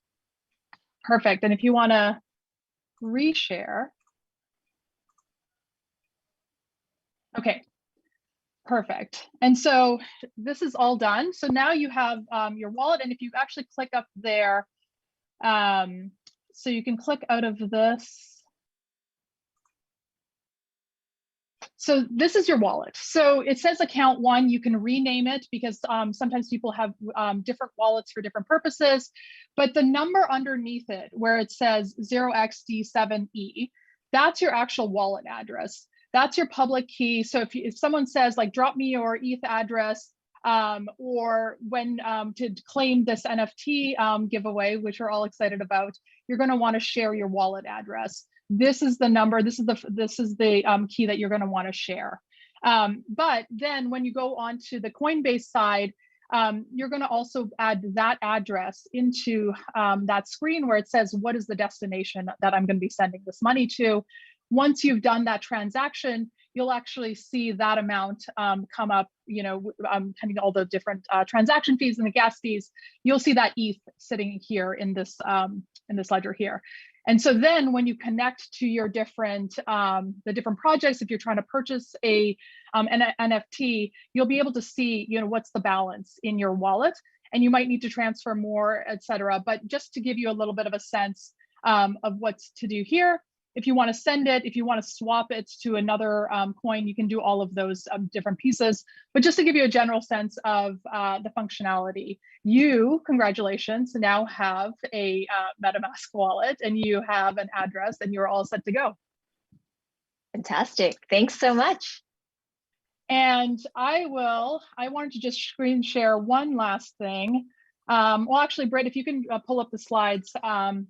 I think one of the most interesting things in my Web3 journey was after I was able to get a wallet, this idea of going exploring on the internet and going to Web3 sites and just understanding that interaction was just really interesting to me. So here are just 4 sites that I found interesting, and others can go around and see them. There's NFT Cal, so that will give you a sense of the drops So when different projects are dropping or minting NFTs, you can get a sense of, you can follow projects that you like and know what date that that will be happening. ENS domains is also great because if you want to get a vanity ETH address, so mine is apatelthompson.eth. You must be seeing other people on Twitter that also have vanity ETH names. You would get that from here. And if I'm going to actually just share a couple of my favorite sites. So if you don't mind, I'm going to just grab sharing. So here's a couple of different ways. Here's Mirror. This is a writing site, so you can follow incredible writers. And this also, you can connect up your wallet. And if you want to reward writers that you really love, there's ways to make transactions there. OpenSea, we've talked about as an NFT marketplace. There's also ones like Rarible. One thing I just wanted to really quickly show is when you do something like sign in, you just say sign in with MetaMask, and then it links to my MetaMask wallet here, and it's able to automatically kind of pull in all of the things that I would, you know, my different NFTs. And that was an example of you're able to go to different sites around the internet, and without being logged in, it has a certain experience. And then when you log in and when you connect your wallet, it's able to talk and say, okay, what are the things that you have, and how do I personalize this website and this experience for you?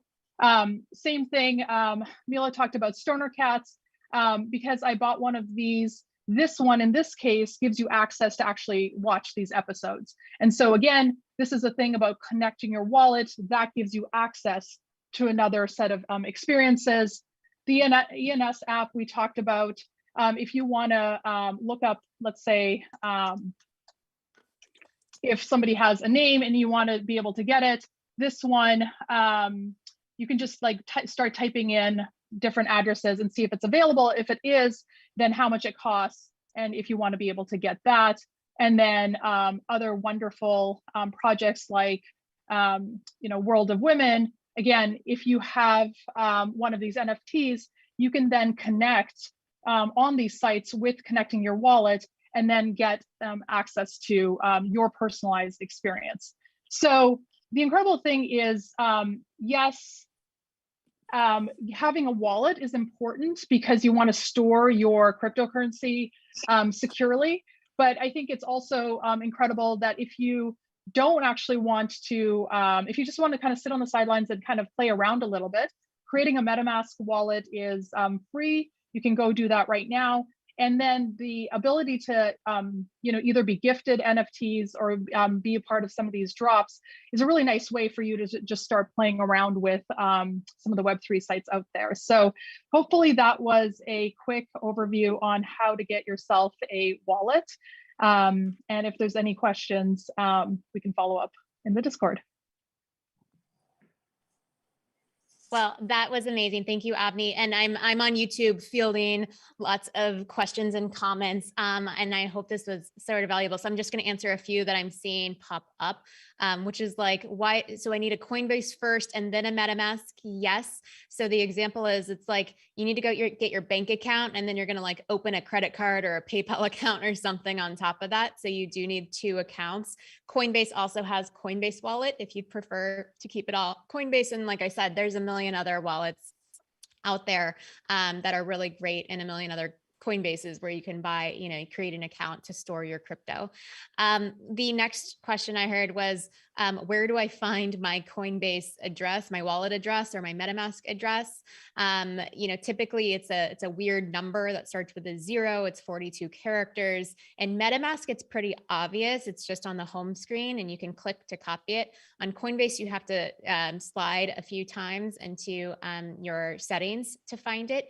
If you texted Minted to our phone number, 415-301-4490, area, that's international code 1 for US. We are sending you, like I said, the information about how to claim your NFT token from BFF.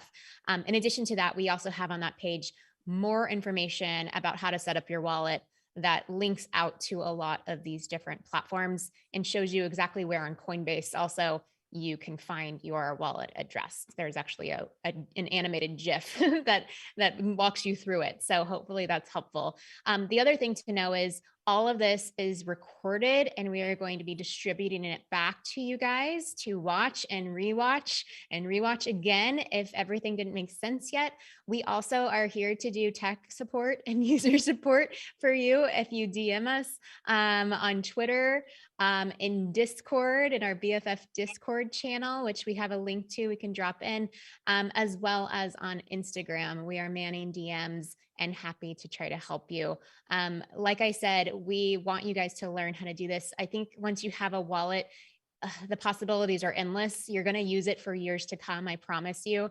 Even if you're cautiously optimistic that crypto and Web3 is a thing, which I hope we've convinced you it is at this point of the presentation tonight. This is something that's going to be like where you store everything, and you store more than just your Ethereum and your dollars and all those things in your wallet. You store your NFTs there too. You store everything you buy. If you went to a concert and you got a token for going to the concert, if you got the BFF NFT, if you bought a sneaker and that was an NFT, like all of that will show up in your wallet. So that's going to be really important for you going forward, and we're happy to onboard hopefully thousands of people to create their very first wallet tonight. So thank you, Vanessa and Avni, for walking us through that step by step. Once again, you can text Minted to 1-415-301-4490 to not only sign up to get the NFT, but also a little bit more information about how to set up your wallet. And that is the show tonight. Thank you for coming to office hours, being extra credit students and participating in all of this. We've loved spending the last 2 hours with you. We hope to spend many more hours with you. Head over to Discord if you're not tired of us yet. We are having an after party there. And we will see you guys very, very soon, I'm sure. Thank you, everybody. See you soon.